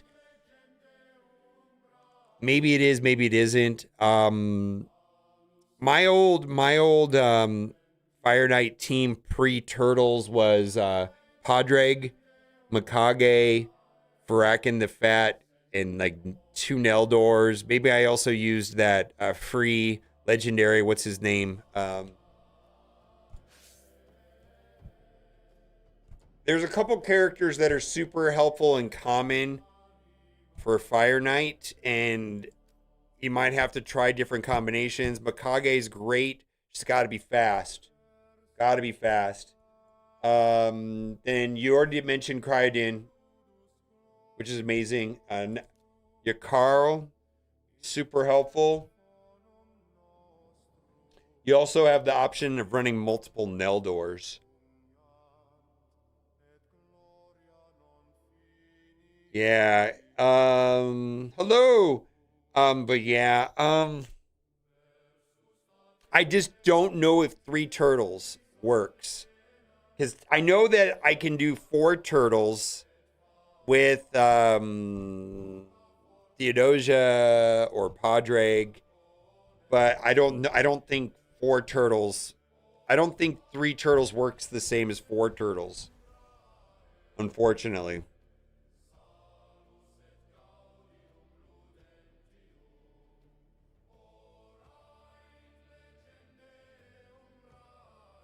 Oh, I know. I just finished one. I just finished one. Yeah, we're doing more.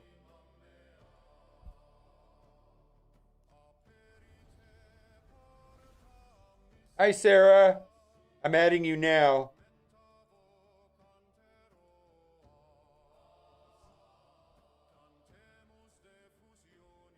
Mole Eliza. Woohoo! Let's do it.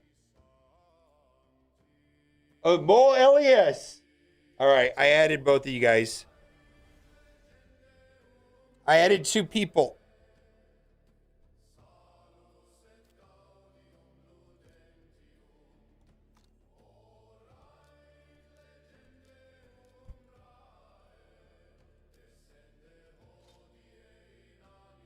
Oh yeah, I do. I'm doing all kinds. I mean, I'll do them all morning.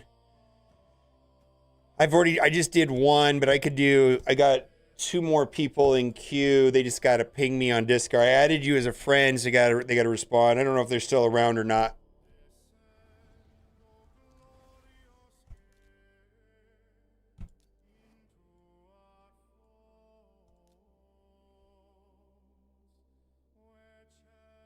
Huh.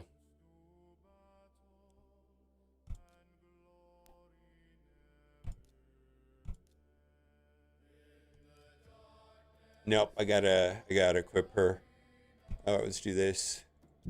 Nodula! Nodula!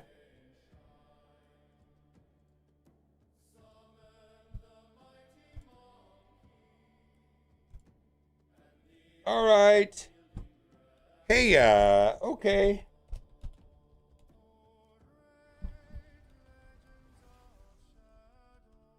Mole.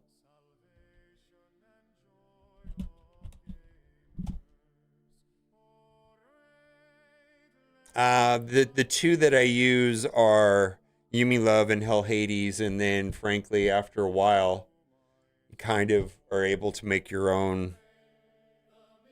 I'm gonna have to upgrade her. Let's see. What's before I'm going. I got one coming up here in a second, but I'm gonna try to get her to work. No Dua champions.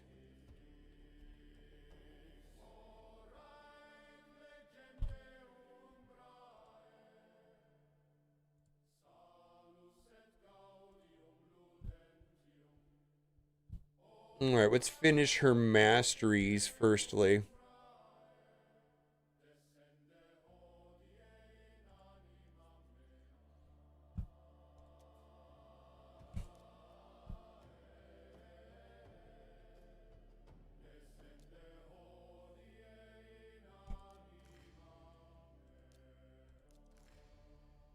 I feel like Hell Hades is a good starting place for like when you're overwhelmed with all the possibilities in the game, or when you're like me, just don't have enough time to think about it, and then I just kind of throw up whatever, and then I tweak it as time goes on to more my liking.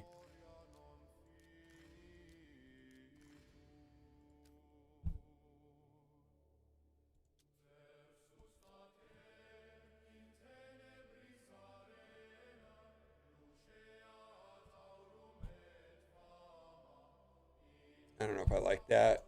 All right, we'll do it.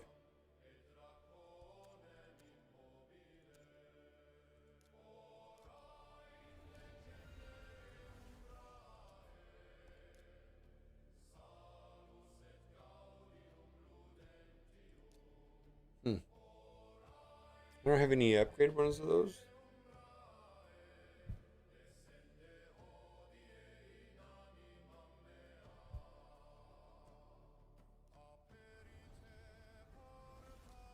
Um,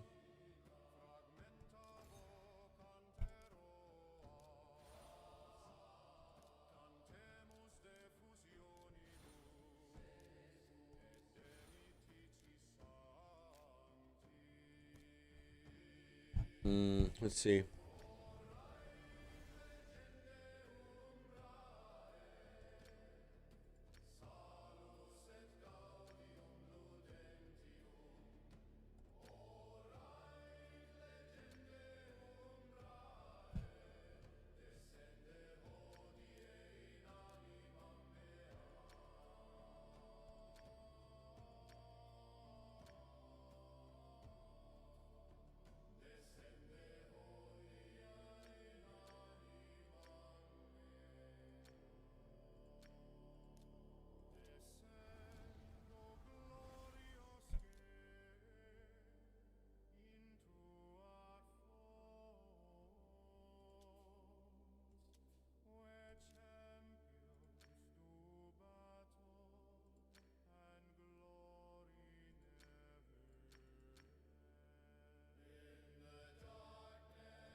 Yeah, Yumi Love is the other one.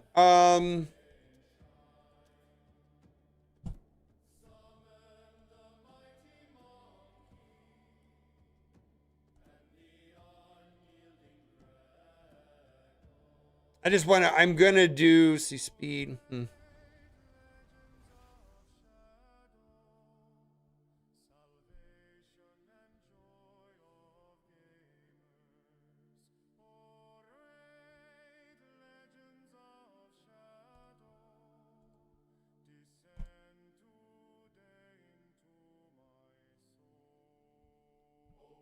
Anyone using the promo code? Will you get champions for everything?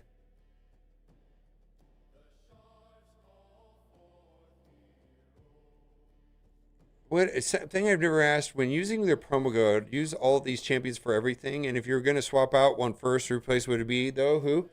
Um,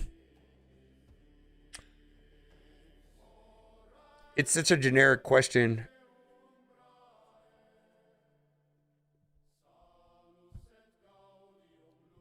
Um,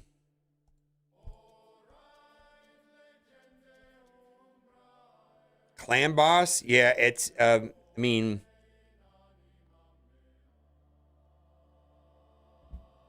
I would actually use that team as clan boss.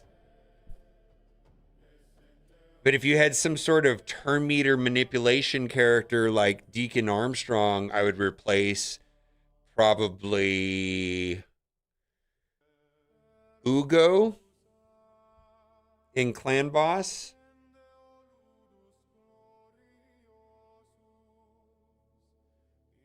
It depends on who do you have that's better, is what I'm saying.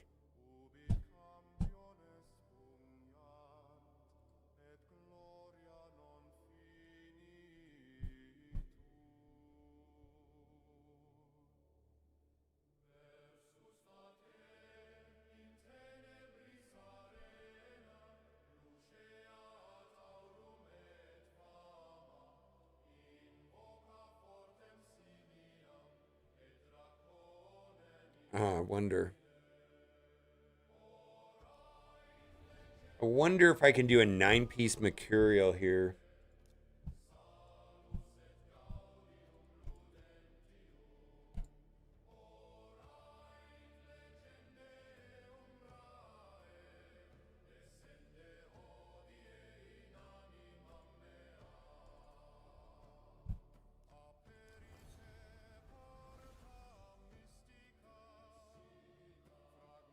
What makes the game worth playing? Agency and PvE.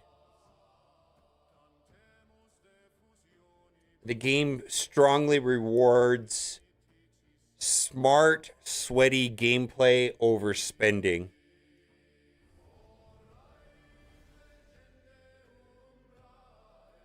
Downsides, the game is time consuming and grindy as fuck. And a little bit complicated.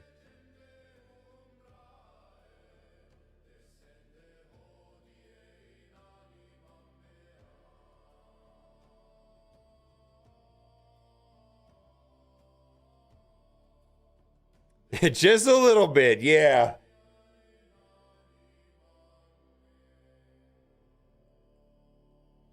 All right, I am going to continue doing some.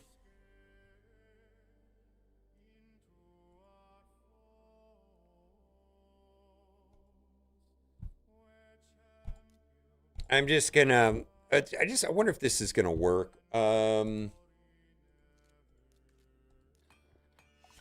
Yeah, the game is complicated. Yeah, like I don't want to minimize the complexity of the game. It is not a joke how complicated this game is.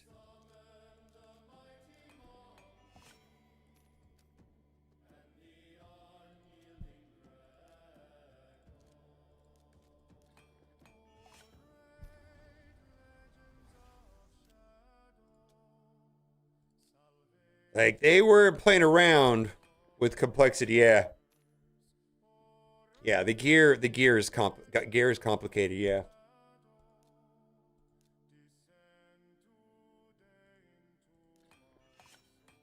Oh wow, look at that. See that 22 speed right there.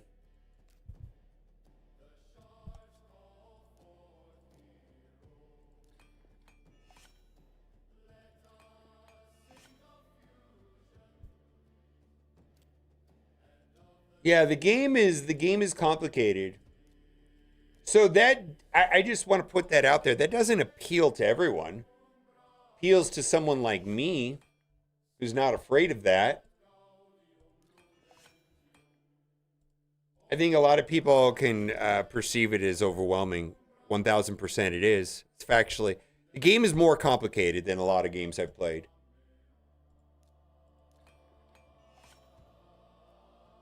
That's a waste. Um,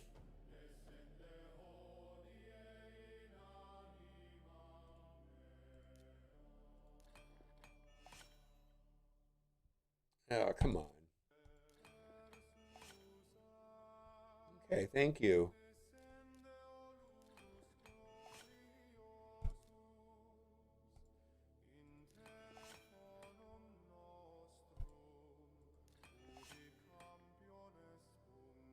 No, we're not doing that. All right, let's see here.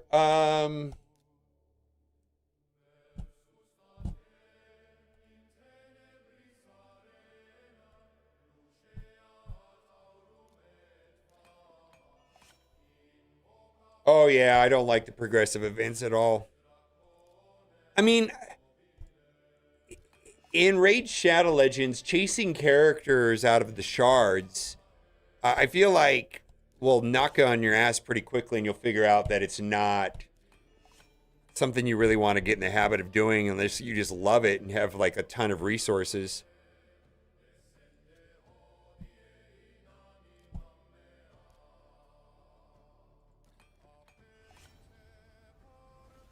In general, yeah, I just feel like the chasing characters and shards and things like that is low value, very expensive. Yeah, being set on finding a specific champion, oh boy.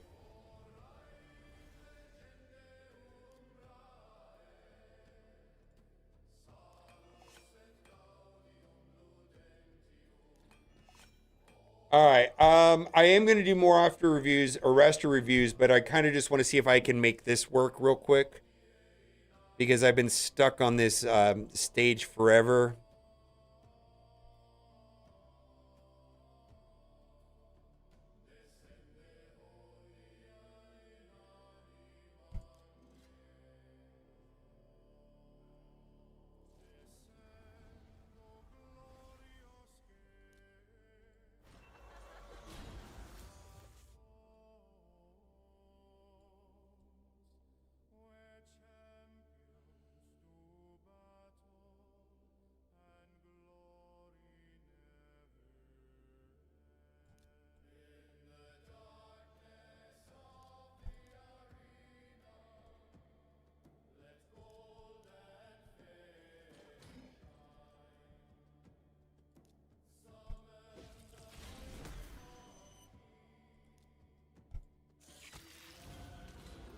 I'll get wrecked.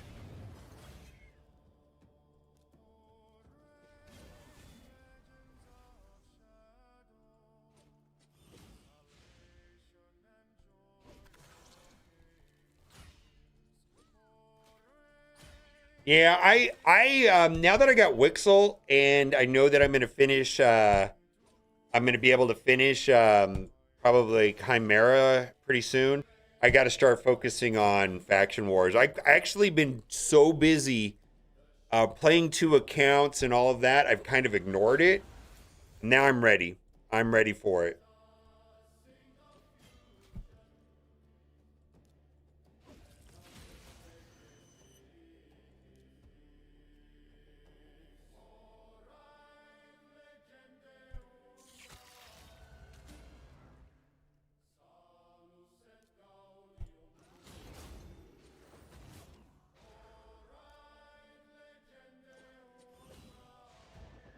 Actually, this is going pretty easy.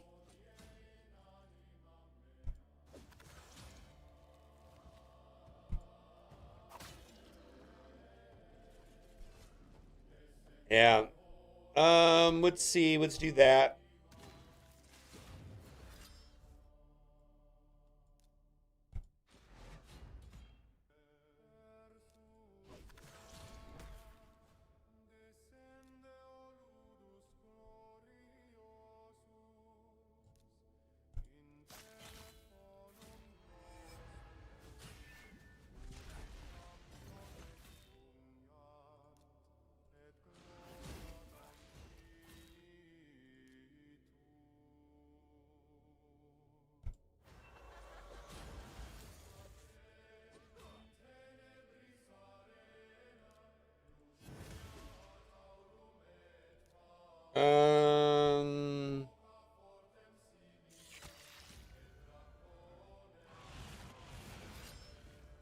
Wow, this is kind of bonkers.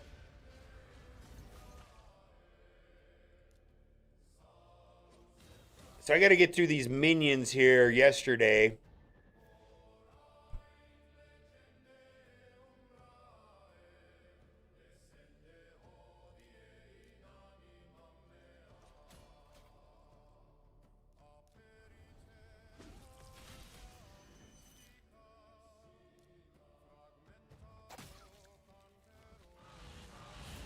Yikes.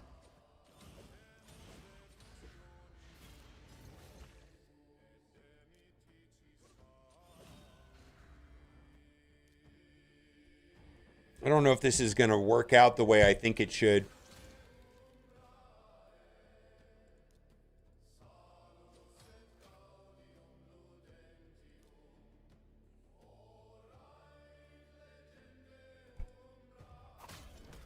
Yeah, that's good. Please don't die. Please don't. Oh my God. How am I supposed to get through this?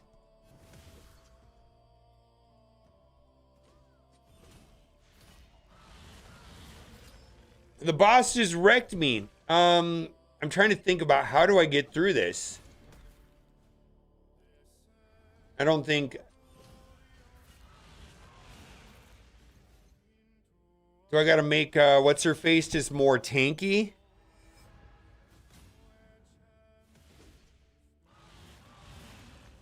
Yeah, well, this stuff you have to play.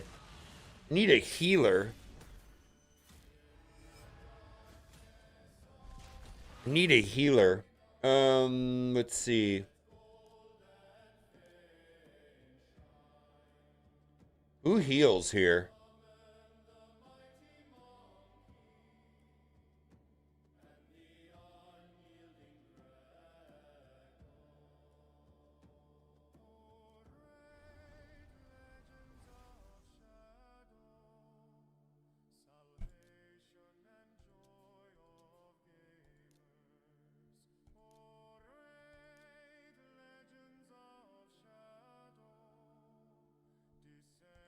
I need healing.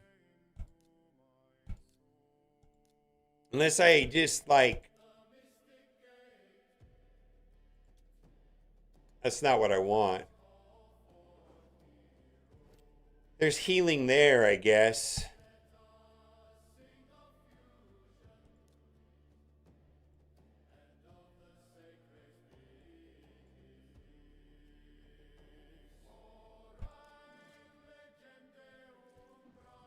Joan is awful, man. To gear. No, Joan's amazing. She's just awful to gear.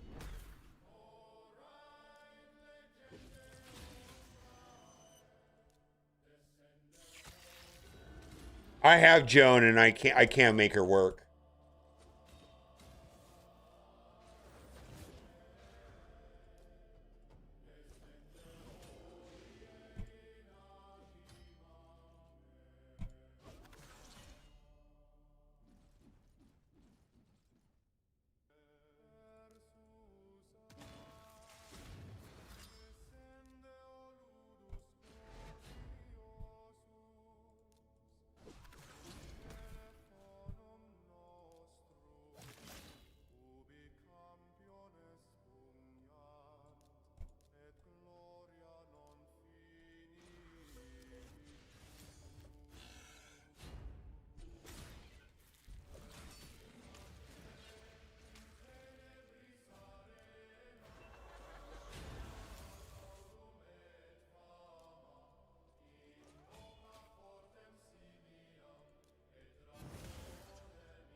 I did that. No.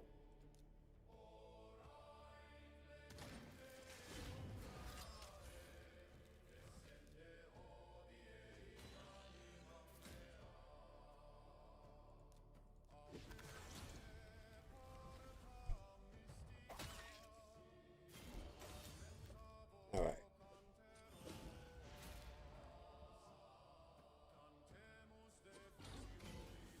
Yeah, you can't do this on auto. Optimally, I would like to play this on auto, but you just can't.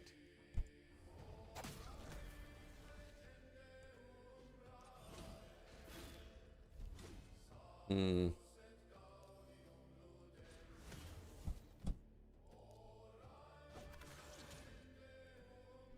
All right. What do I want? That's good. We got to control these two nerds.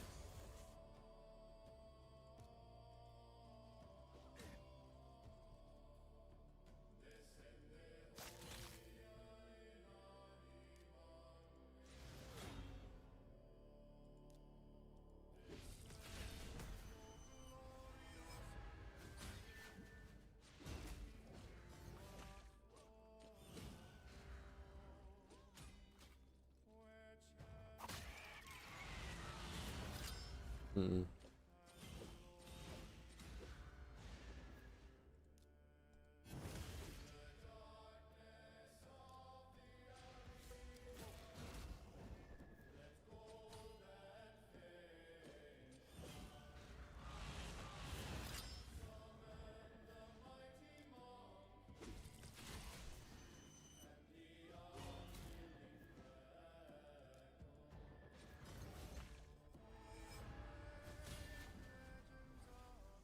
Yeah. Yeah, I'm not gonna be able to beat this. I need I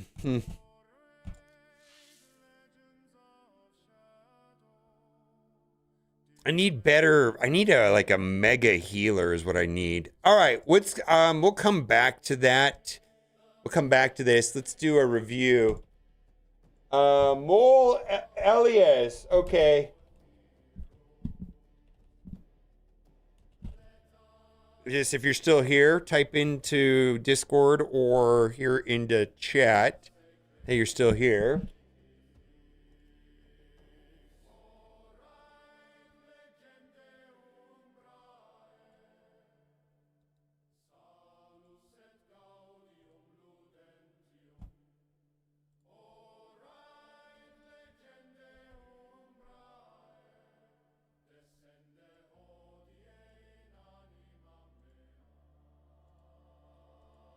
You hear Mole Elias?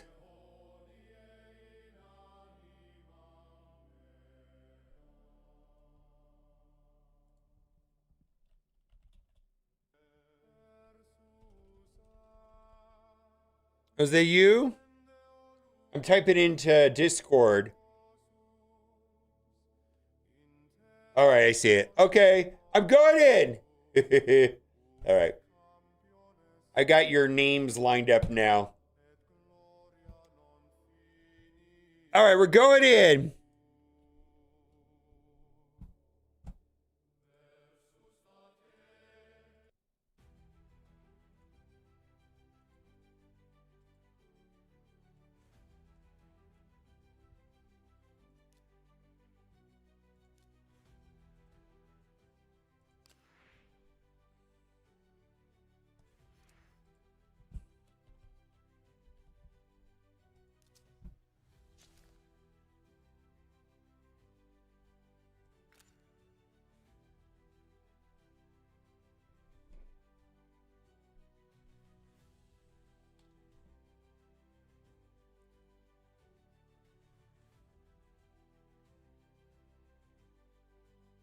I am an on-point Mizu, but there's no Marvel Strike Force drops right now, if that's what you're asking.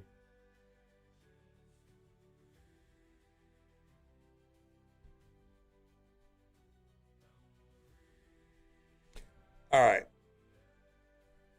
So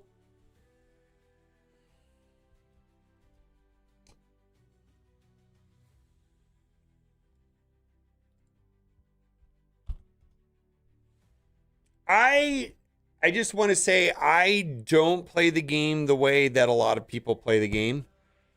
And I'll give you an example. So you've been playing the game for 9 months, right? I look at this number right here. You played 22 wins. I just pulled up my account. So what I'm trying to establish now here first before I get into it is activity level. Like, how much are you playing the game?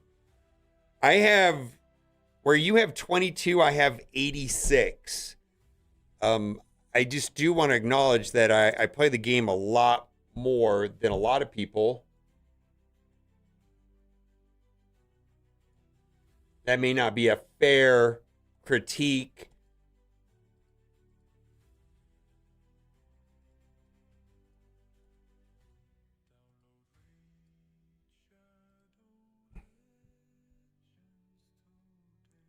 This is kind of an important part of the game, though, because this right here, HP, attack, defense, goes to all parts of the game. I believe that one of the plans, certainly before the 9-month mark, is to get into gold 5 as quickly as possible. Mostly what that involves is not necessarily team composition. Well, it does in part, but largely that just this, it's about low hanging fruit and just getting in there and picking off these stragglers, right? Your team composition looks sufficient.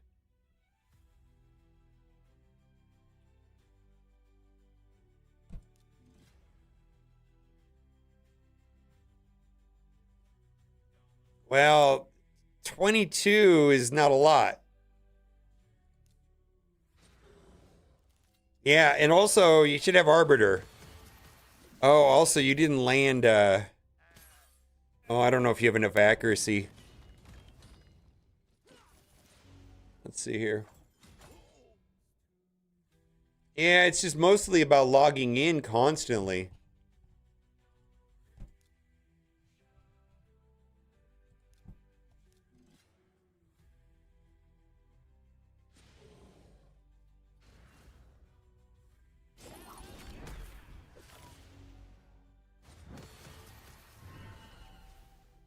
Hmm.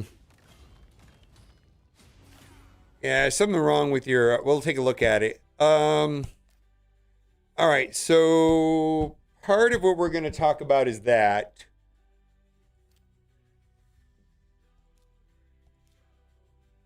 Because that is why you're stalled on your Arbiter missions.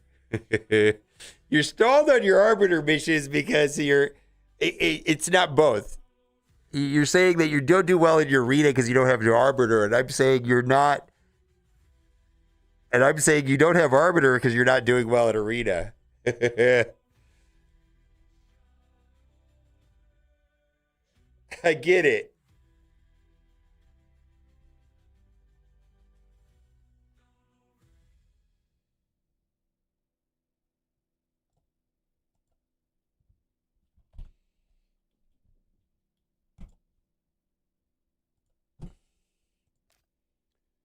Before we do that, let me just see what else was going on with your account.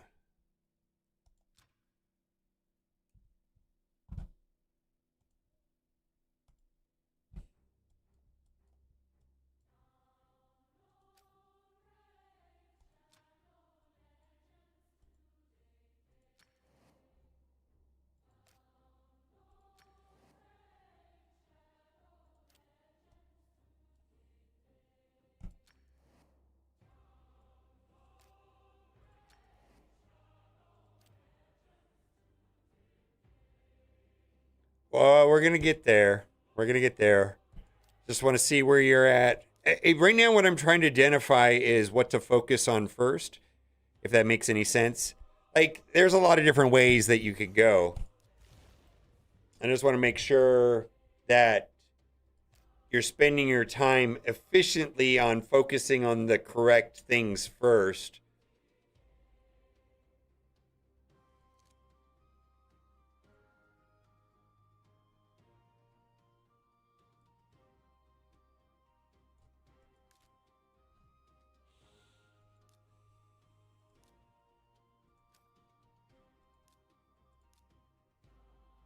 All right, so you can one key Nightmare. How many keys alter Nightmare?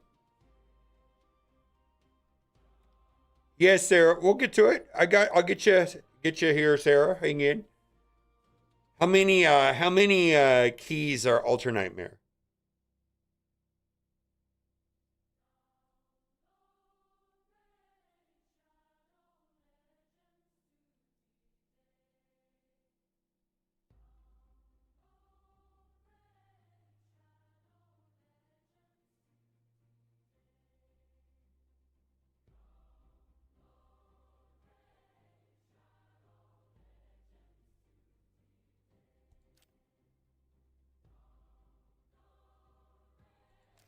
I feel like that's good. Yeah, that's it resets every week. It resets on a weekly basis. I think it resets on Monday.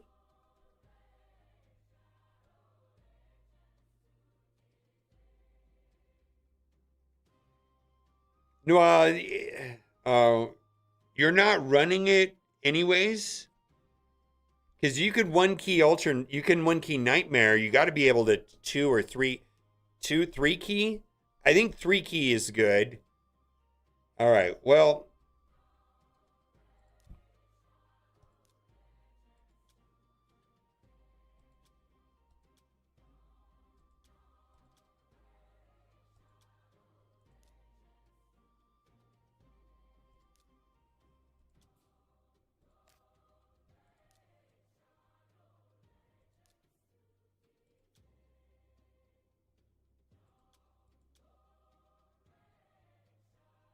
your gear looks good.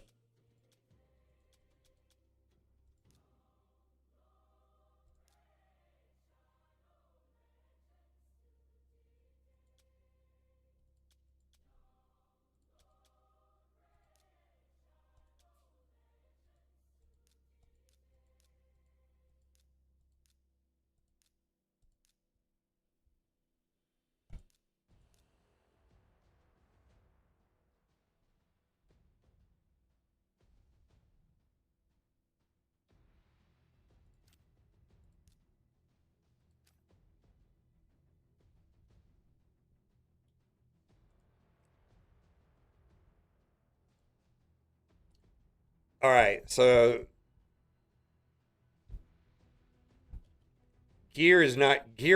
gearing fundamentals is not your problem, or it doesn't look like a problem to me.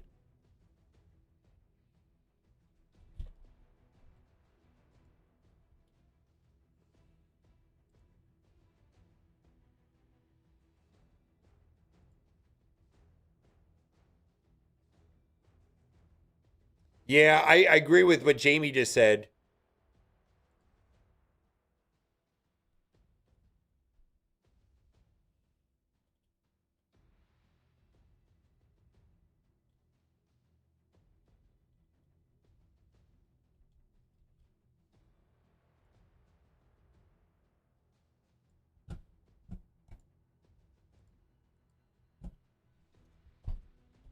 Yeah, this is just your issue here is just arena. Um,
I'm gonna change your I'm gonna change this right here. Oh, that's not gonna work either. That's another problem. That's a different problem though.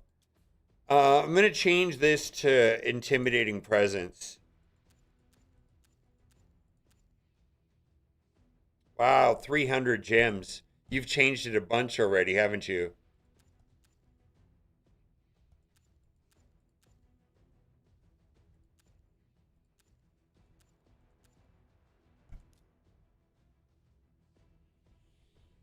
Yeah, you want that to be intimidating presence.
Let's do this.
I'm sorry that I'm not talking a lot.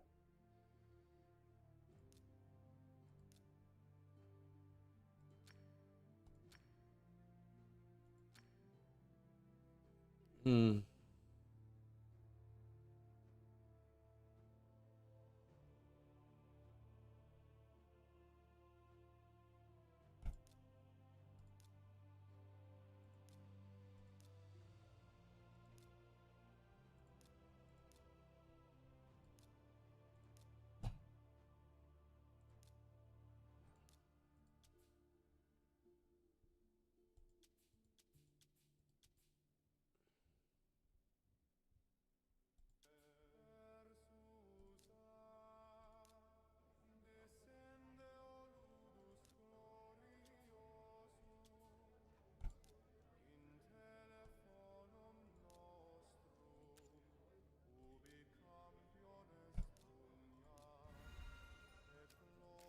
All right, we're going to go back to that single battle that we lost just a minute ago,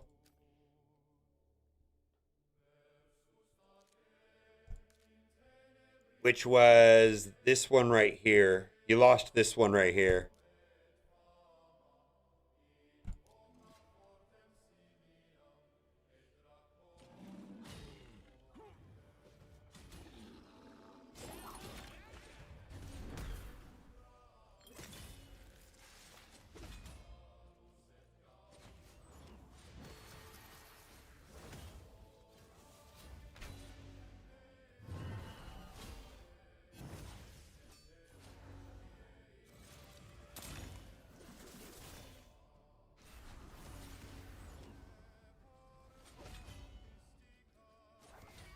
All right.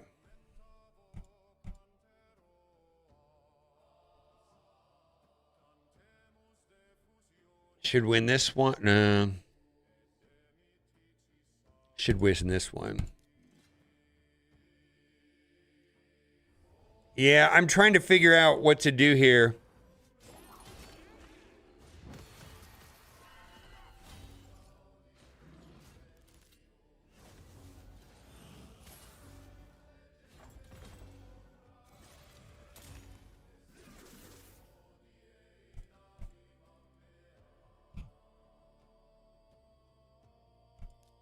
Okay, so what I'm looking for now is you have a what you have now is a 28 speed with a 5 red intimidating presence. So what I'm looking for is to pick off things that have no intimidating presence and that are lower than 28. So this is a 28, but they have no intimidating presence. So it should be faster. You have a 28 intimidate, yeah, with a wow, this is kind of interesting. See what happens here.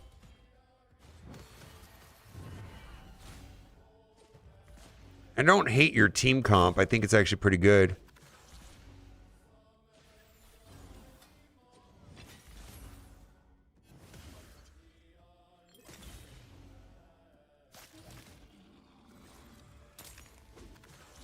I'm trying to think about why.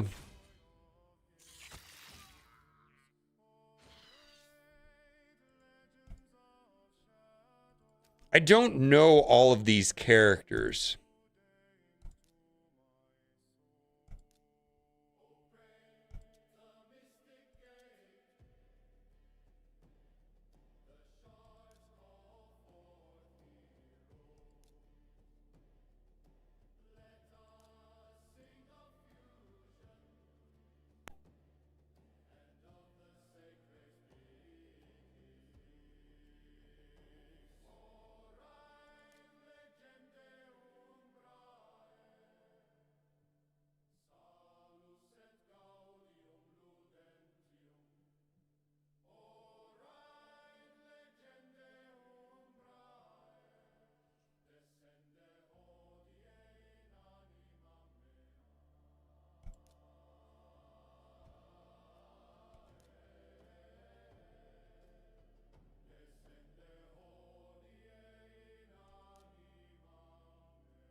Yeah, Ezio might be the way to go.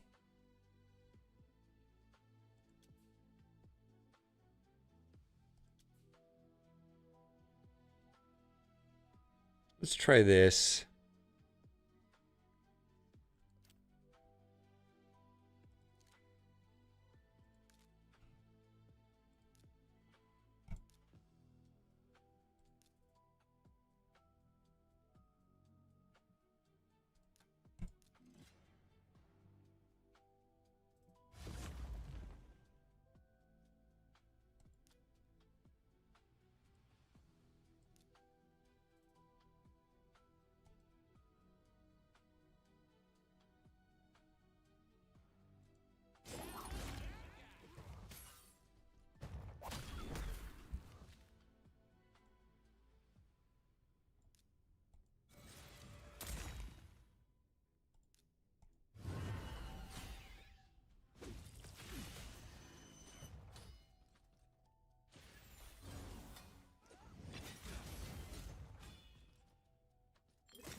Alright, stone skin is not your friend.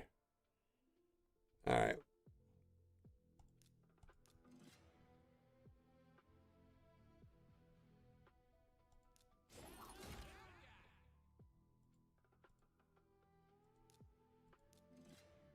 What's up, Czar?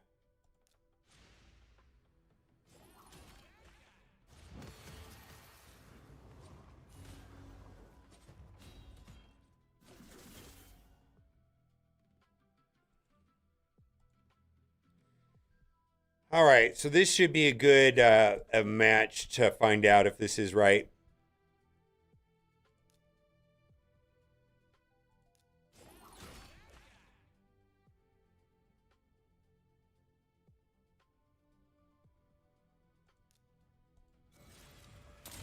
All right, let's do this.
What's up, Sandor? Can you sing me happy birthday?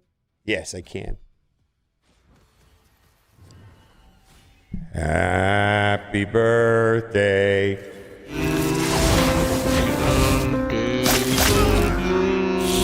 Happy birthday to my friend.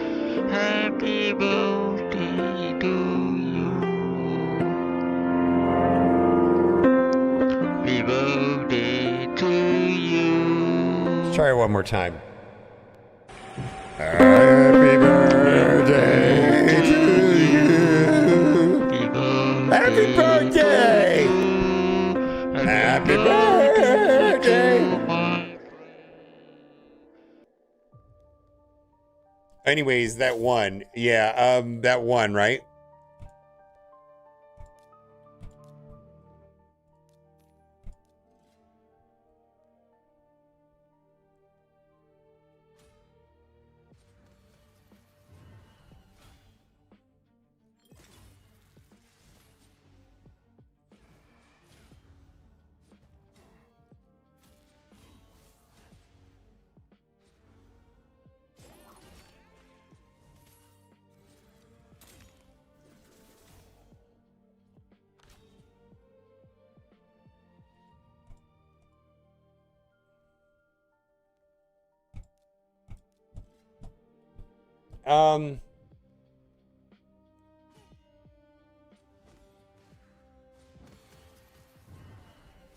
Yes.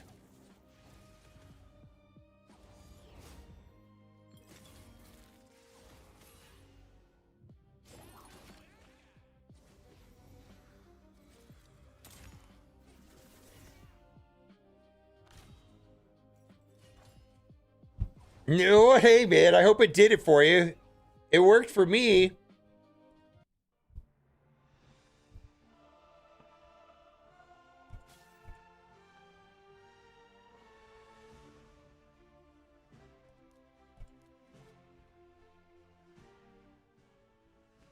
I think this is going better, right? Would you agree that this is going a little better?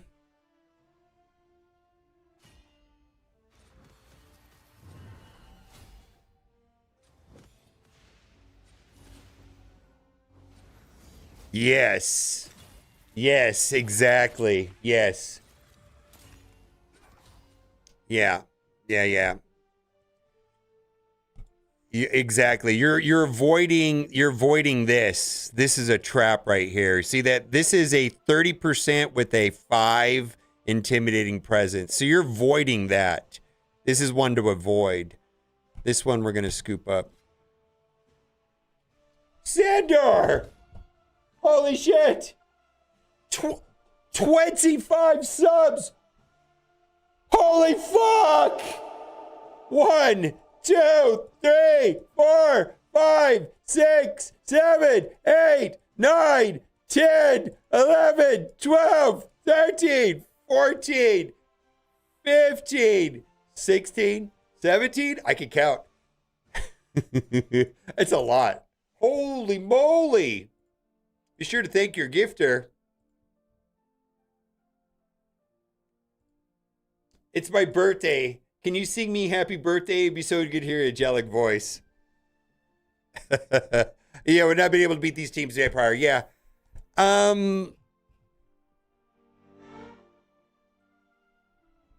Yeah, I mean, yeah, this is not going to work. See, this is a trap right here because Arbiter's going to speed up Deacon's going to speed up the rest of the team, and you're screwed is what's going to happen. You're going to get locked out by Alice. That's just a bonkers team. Yeah. Well, I don't think that's the matters. What happens is that this team is fast. So Arbiter's going to give Turn Meter to Deacon, or Deacon's going to give Turn Meter to Alice, and Alice is going to lock out your team, and then this guy's just going to pick you off. All right, so this should be easy, right? No intimidating presence.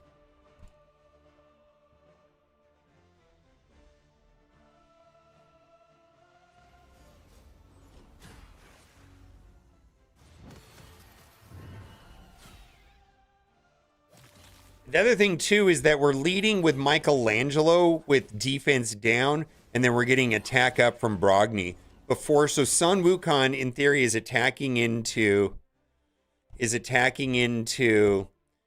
defense down while having attack up. See, there's no intimidating presence here.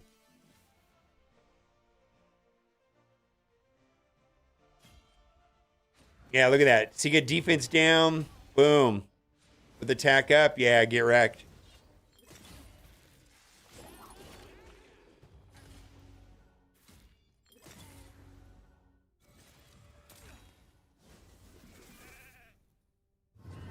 Yikes.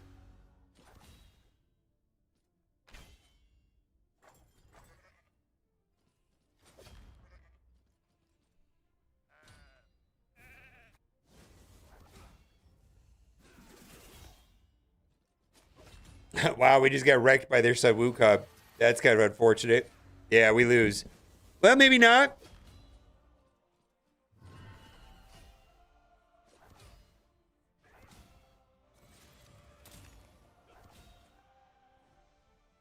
Yeah. All right. We should be able to take that team also.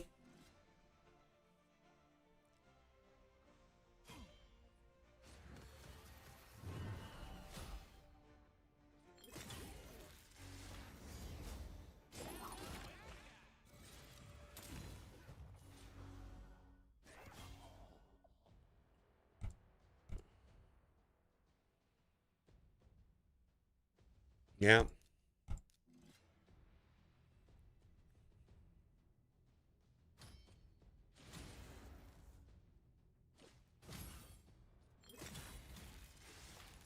That sucks.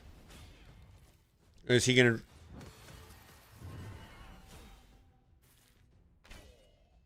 Okay. Let's skip that one. This one could be a booger too. Let's just see if there's anything easier.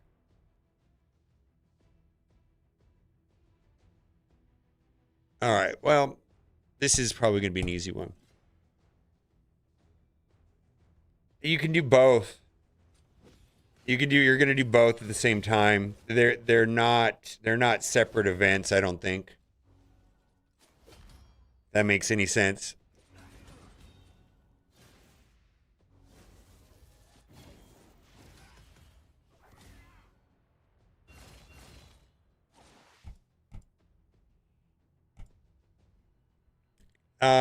What's more, I think here's the thing. I think getting further in Ultra Nightmare is going to depend on doing well in Arena, because this is where these stats apply. So you were at 16, right? This is going to help you.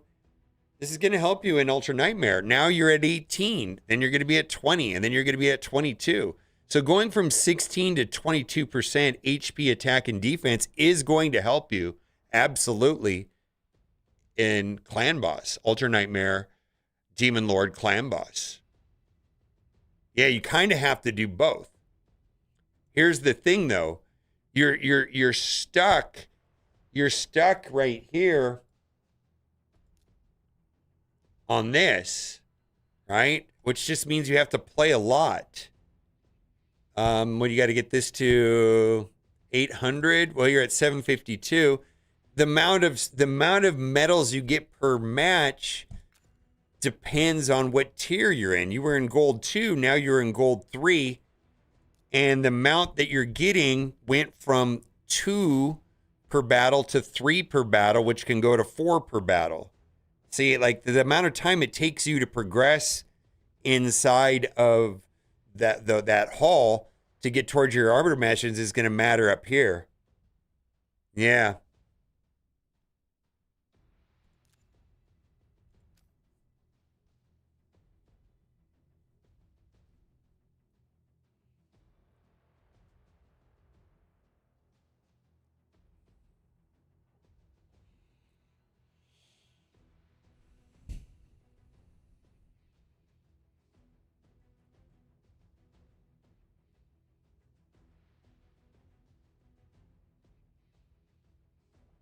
All right, I'll make a video about it.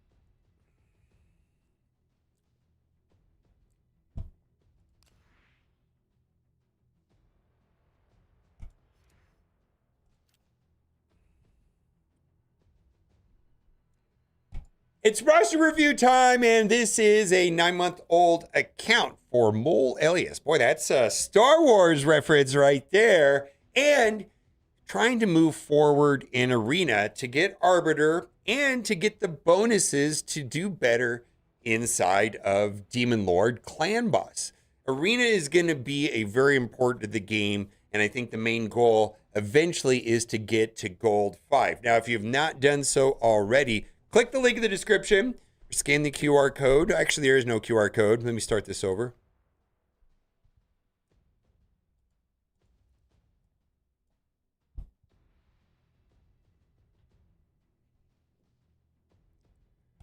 Arena is super important in Raid Shadow Legends. We're going to talk about why one has to focus on Arena, not only to do better in all parts of the game, but also to finish certain minutes. Yeah.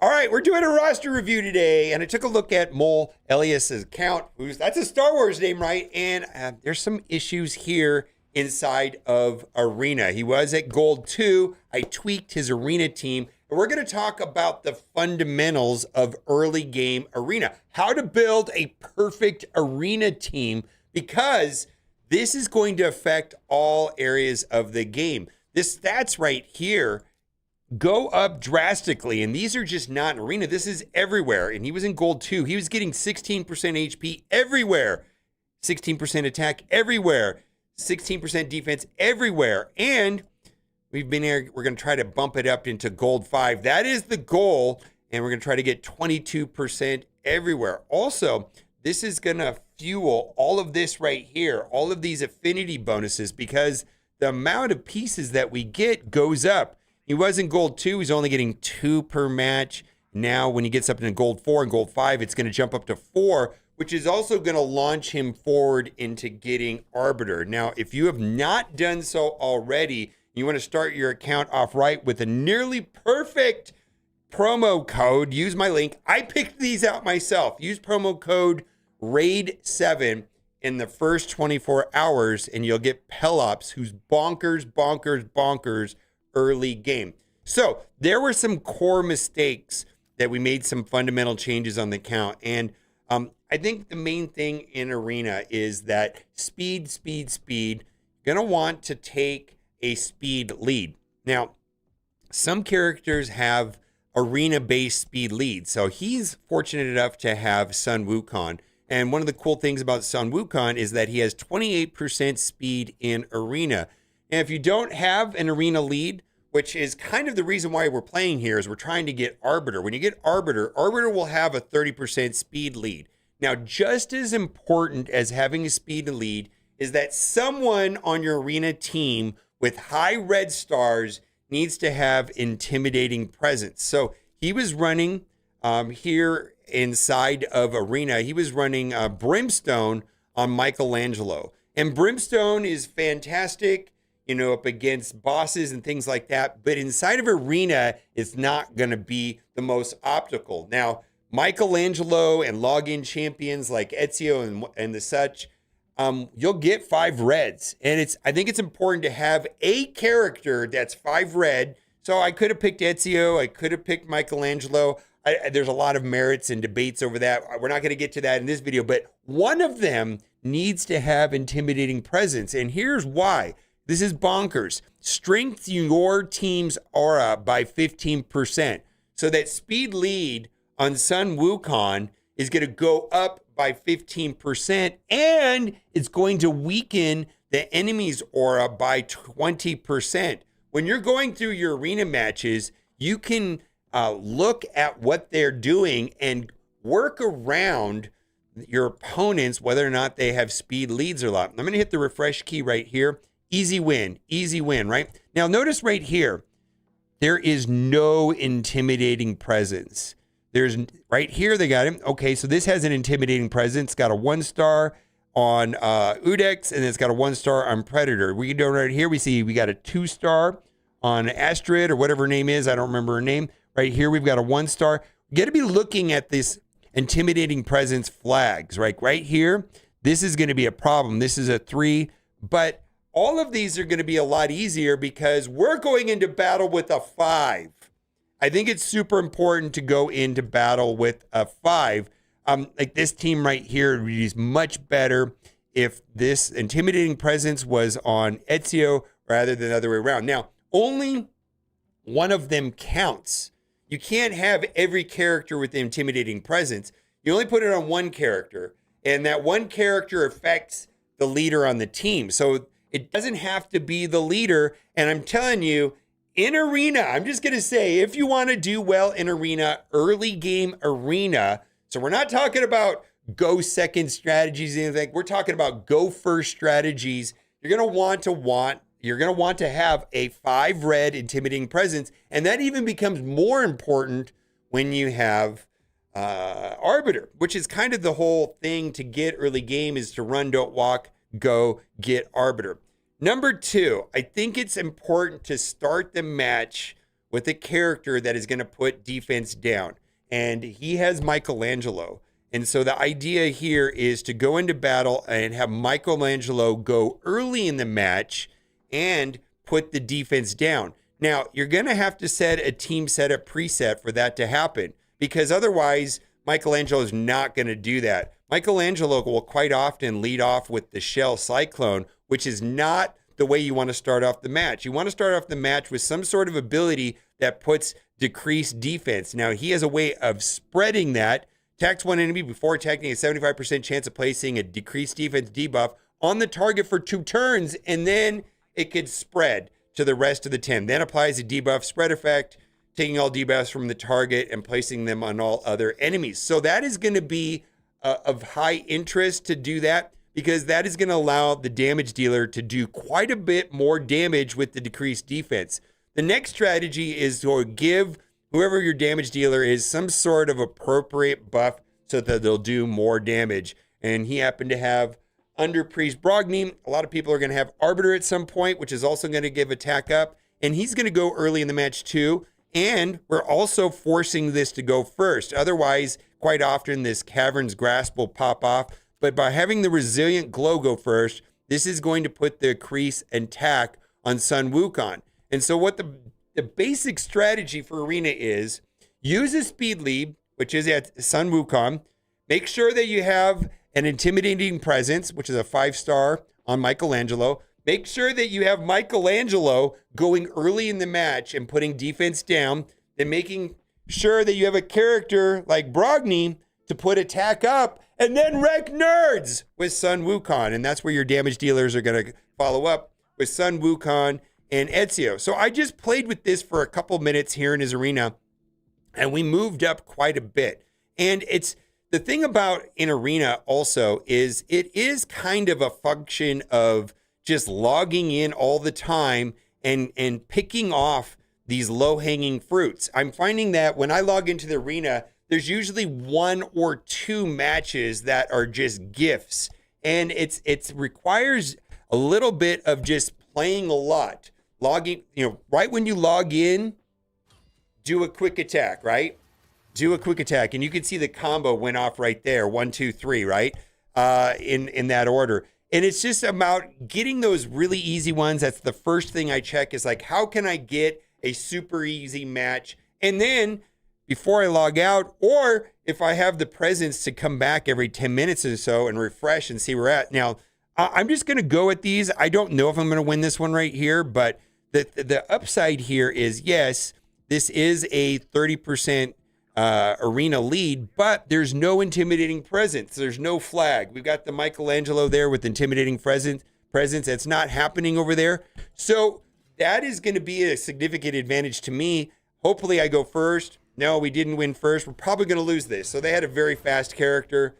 Maybe we win, maybe we won't, but that's generally bad when they go first. We'll have to see if we can salvage this somehow. I don't know. Oh no, block revive now. Well, let's see here. We still got a chance with Ezio, right? No, we're getting wrecked with turn meter. Oh, maybe we got it. We pulled it off. All right. Didn't think we were going to win that one there. But that didn't really go as planned. Even though we were looking for the intimidating presence and they did not have that, I was thinking we could go first. Now, this team right here has Udex, Artor, and Predator. I'm just going to say this. I don't like playing against Predator. I'm going to skip this one right here just because of my past experience with Predator is that it's awful, absolute awful. So this is going to be a 2-star intimidating presence. We've got some really crazy characters over here. I'm going to give this one a 50-50 chance that we win. Again, I feel like it's like whoever goes first wins. But, yeah, Elva went first. So we're in trouble right here. Yeah, we're just in trouble right here. So look at there, just going. I don't see this going well at all. Yeah. All right. And that's just a matter of playing and figuring out what your roster can beat. We're going to avoid Armands. All right, here we've got a team right here that has Arbiter. Yeah, that's 30%.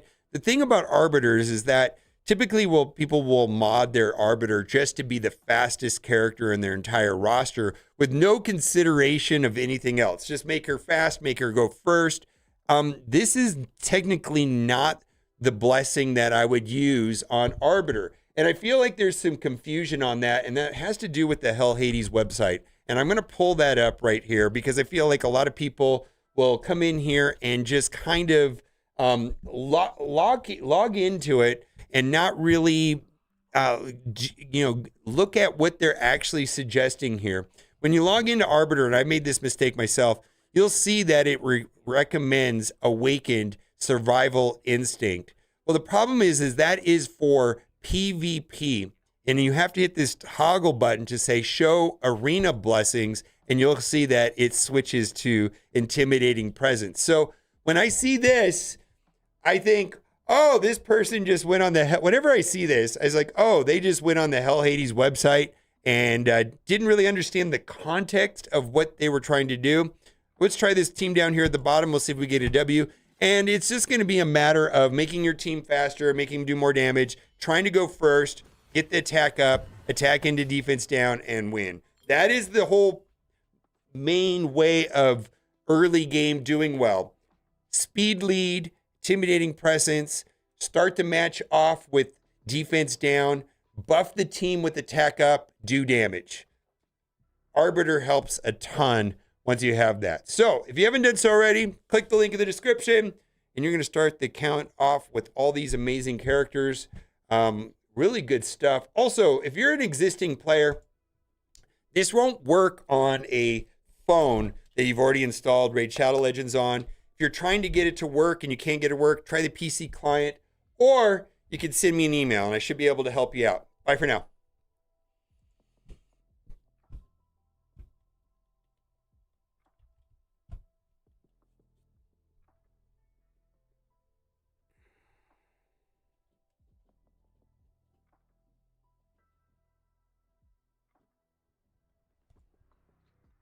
There you go.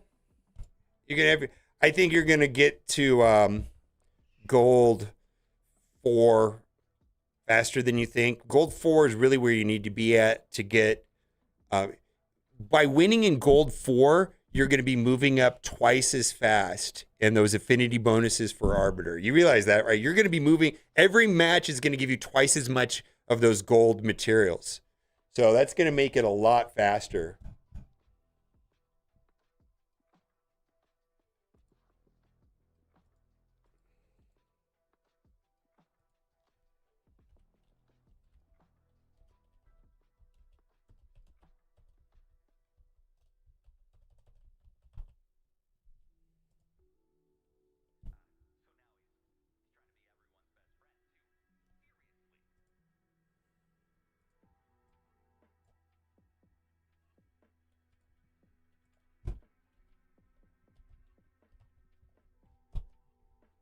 All right, sent you a message, Archangel.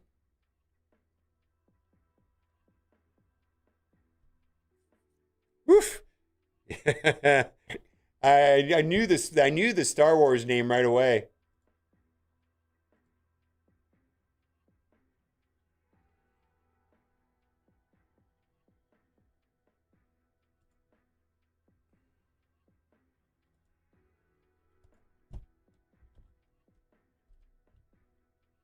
Okay. All right.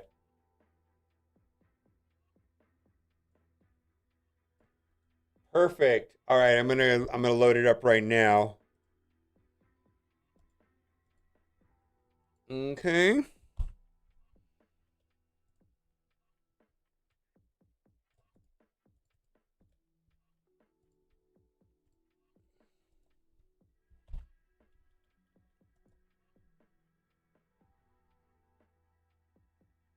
Yeah, I've got good codes. All right, I'm going in.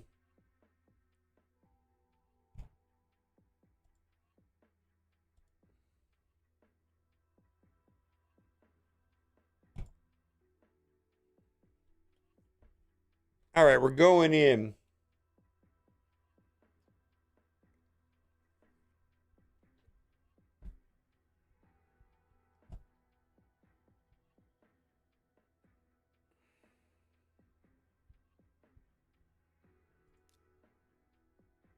$53.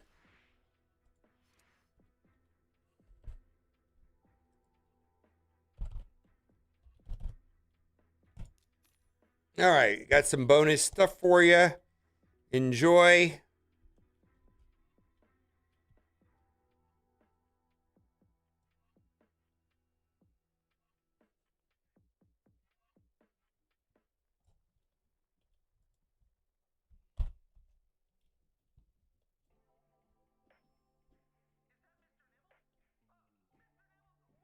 Let's see if I've got that saved.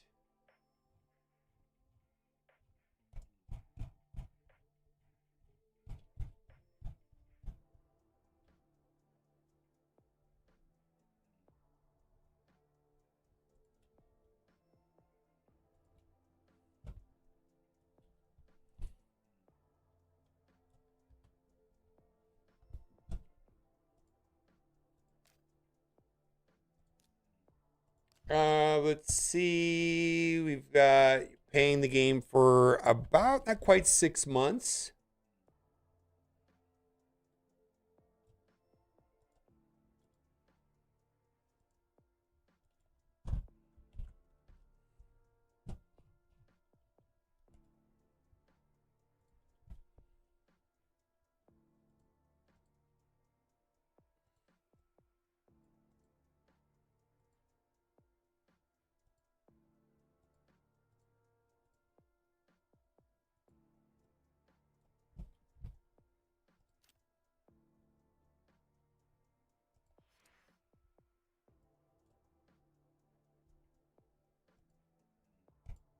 Good. It's actually super smart. Wow. Okay. I see. Let's see where you're at. Gold 5. Perfect. Gold 5. Fantastic. Fuse Relic Keeper. Oh my god.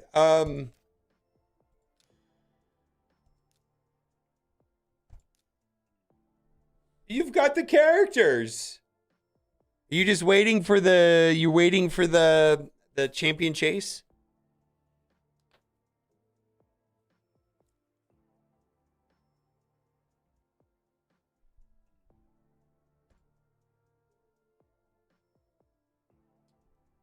Are you in chat, Archangel?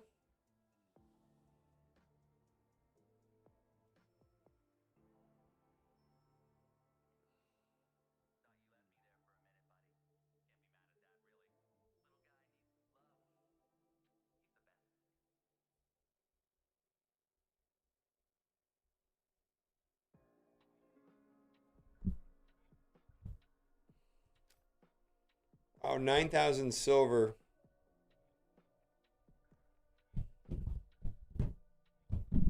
I don't know if the Tamarind or Archangel's in chat. I'll slow down if not.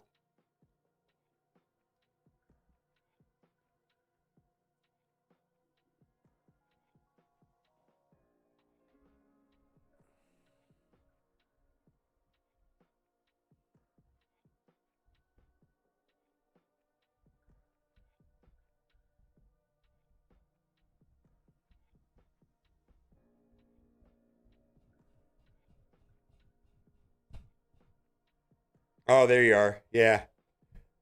How much did you come over me after doing Gear House? I know, right? Thanks, Jamie. Hmm.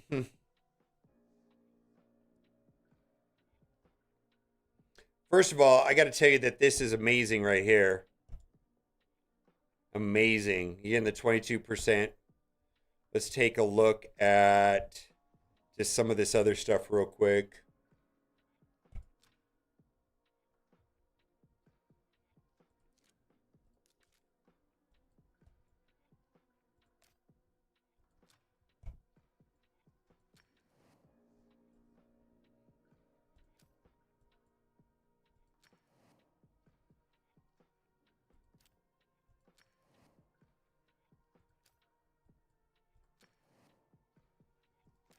I'm guess have you played you've played the game before, maybe.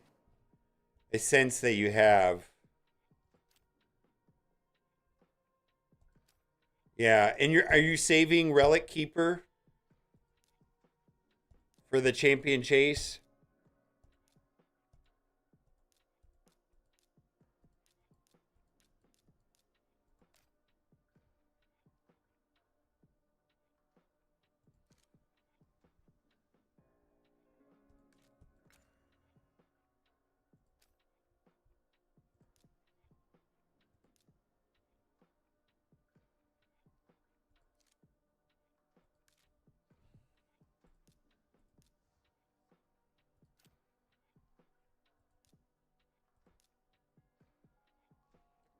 How many how many uh how many keys are you on Ultra Nightmare Clan Boss?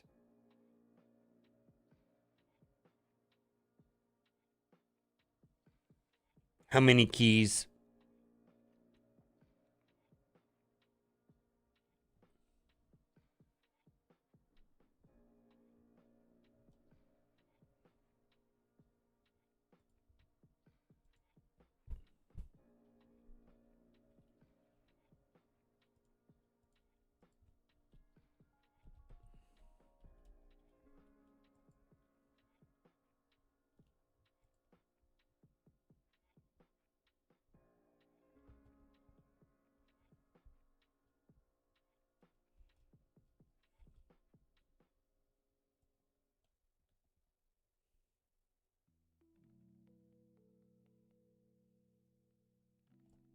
You're lucky that you got Donatello.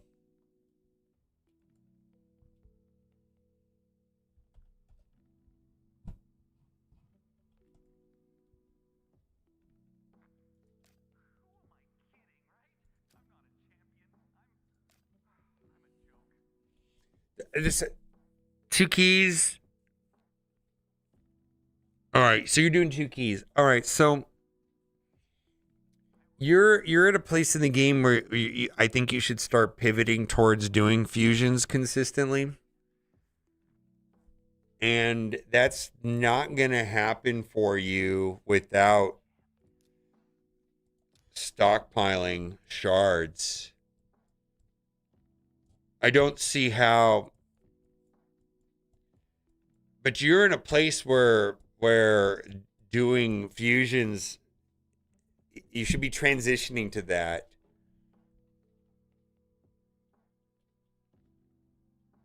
You're going to have to save this stuff. You're going to have to save silver.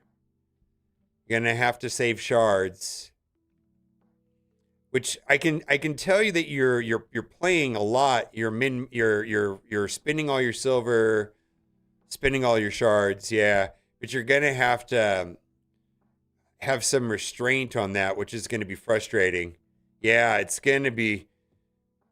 Yeah, you're gonna have to be very deliberate about not opening any shards. And the general suggestion that I have is if you want to start doing fusions, probably need to start the fusion event with about 20 million silver, 1,000 to 1,200 gems, and probably about 12 sacred shards and an appropriate amount of primal void ancients. So you're gonna have to save. All right, before I use only one. No, wait. No, let's not get mixed up. There's Ultra Nightmare or Nightmare. You've never won. According to this, you've never one keyed Nightmare, Ultra Nightmare. Yeah, you've never one keyed this.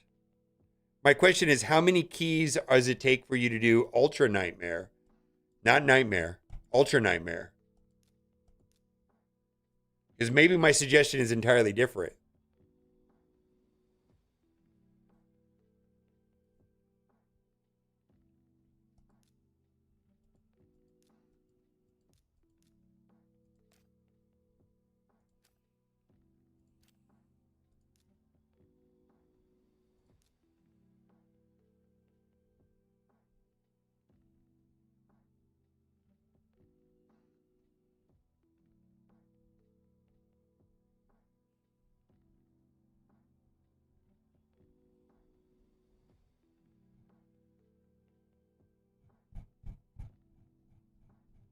Yeah, I think that.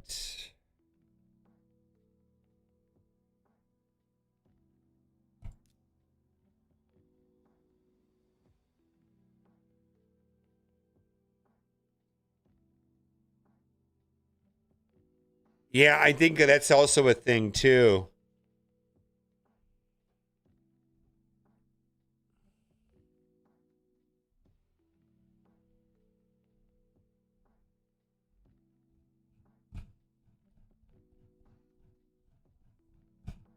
All right. Well, I don't know.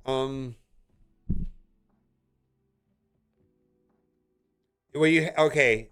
Ignore everything I said about fusions. Also, this is probably the most important thing. This is very important right here. Does your alliance finish Nightmare so that this number goes down to 0 and it turns purple?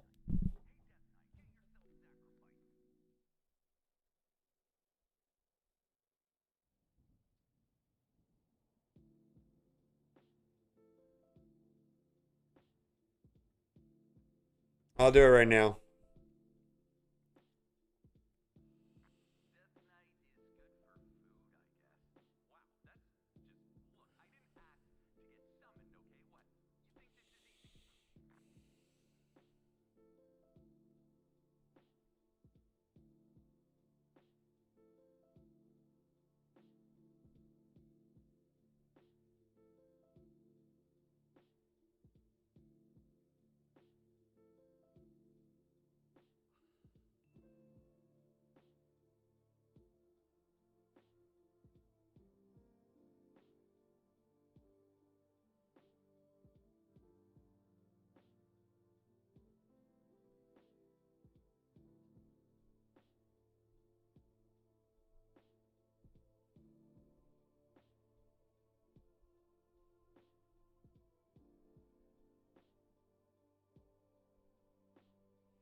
I don't know if Sarah's even here. This is like, I don't know.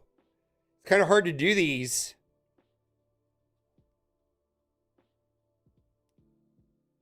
No, my question is very different. Does your alliance 100% the nightmare raid every single day? Not you, your alliance. Does this number go to 0?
All right. I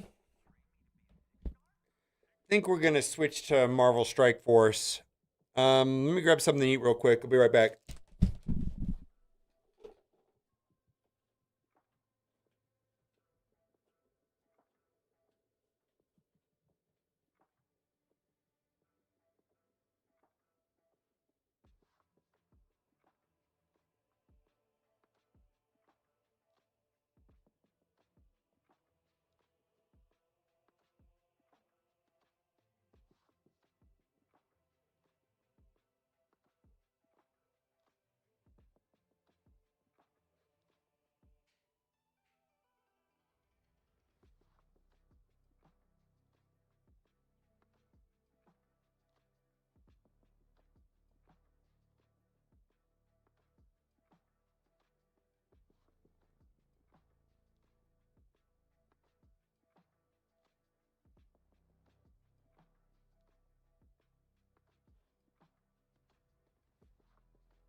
All right. Yeah. All right, Sarah. You got to switch alliances. I would go to an alliance that prohibits this right here. I would prohibit an alliance that doesn't allow for this, or 4 days ago, 2 weeks ago, 5 days ago, 1 week ago, 2 days ago, 1 week ago. Somebody, I don't know who the leader is. I don't. Are you the leader? Oh, you could kick people. Well, then you could fix this problem yourself. Actually, you don't want like, let's say here, like you have like you the lowest member here in your alliance is 150,000 or 100,000.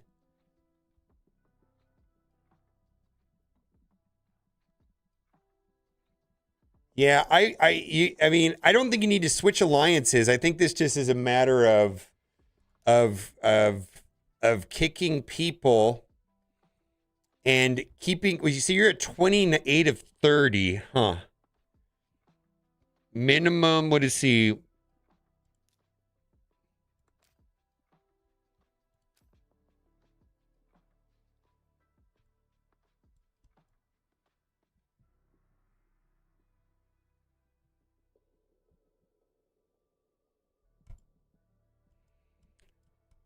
Hmm.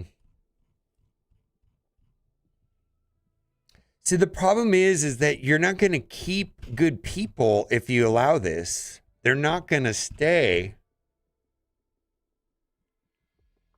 Is it worth 2K at one chest or 2K for rewards? I don't know, man. That's a good question. I mean, this is kind of important. When I logged in here and I didn't see any of these purple, that's not good. None of these are purple. None of these are purple. Let's see if I can show you mine real quick. Let's see. I can do that phone link thing, right? I know. Well, then might have to get a new leader if it's something you can't do yourself. It looks like you are in some sort of leadership capacity.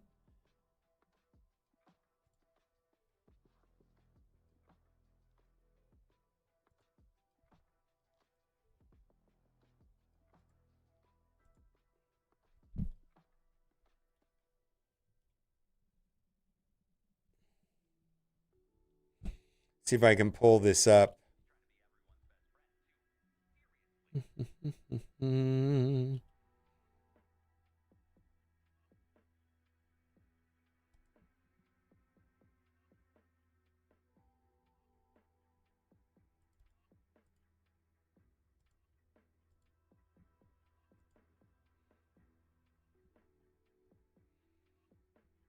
All right, so this is my account right here. Just so I could show you what it should look like. It should look like purple, purple, purple. It should all be, most of these should be purple. Because your fun and your progression and your ability to move forward is vitally dependent on your alliance purpling Nightmare and Ultra Nightmare every day. You're already doing your part and crushing it in arena, but if your alliance is not gonna purple Nightmare, you got to move. And the trick to alliance management is you can't have any good players are not going to stick around if you have dead weight. They're just not. If someone is not pulling their own, then why would a good player want to stay in your alliance?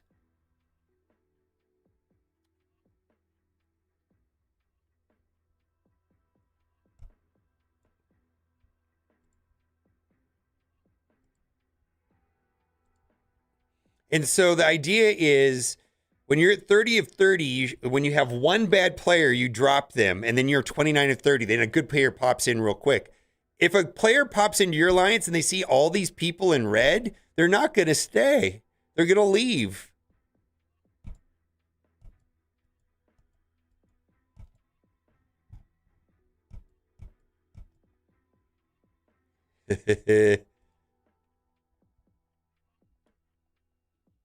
Anyways, how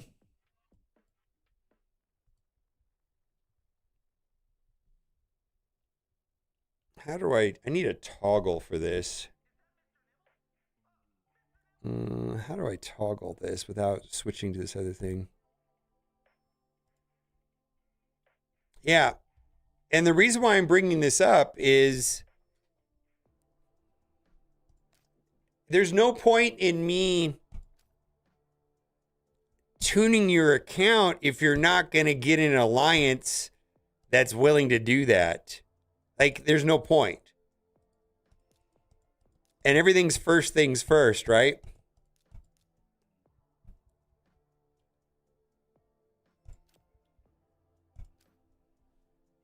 All right, let me go get my food.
All right.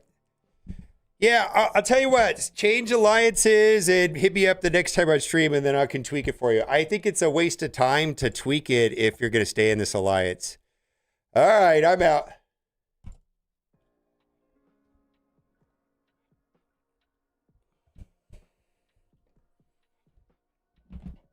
Yeah.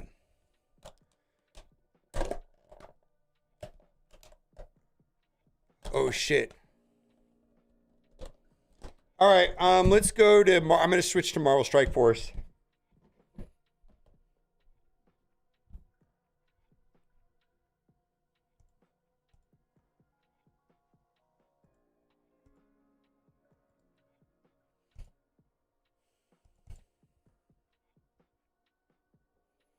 All right, let's. Thank you for being here. If you're on YouTube, bye for now.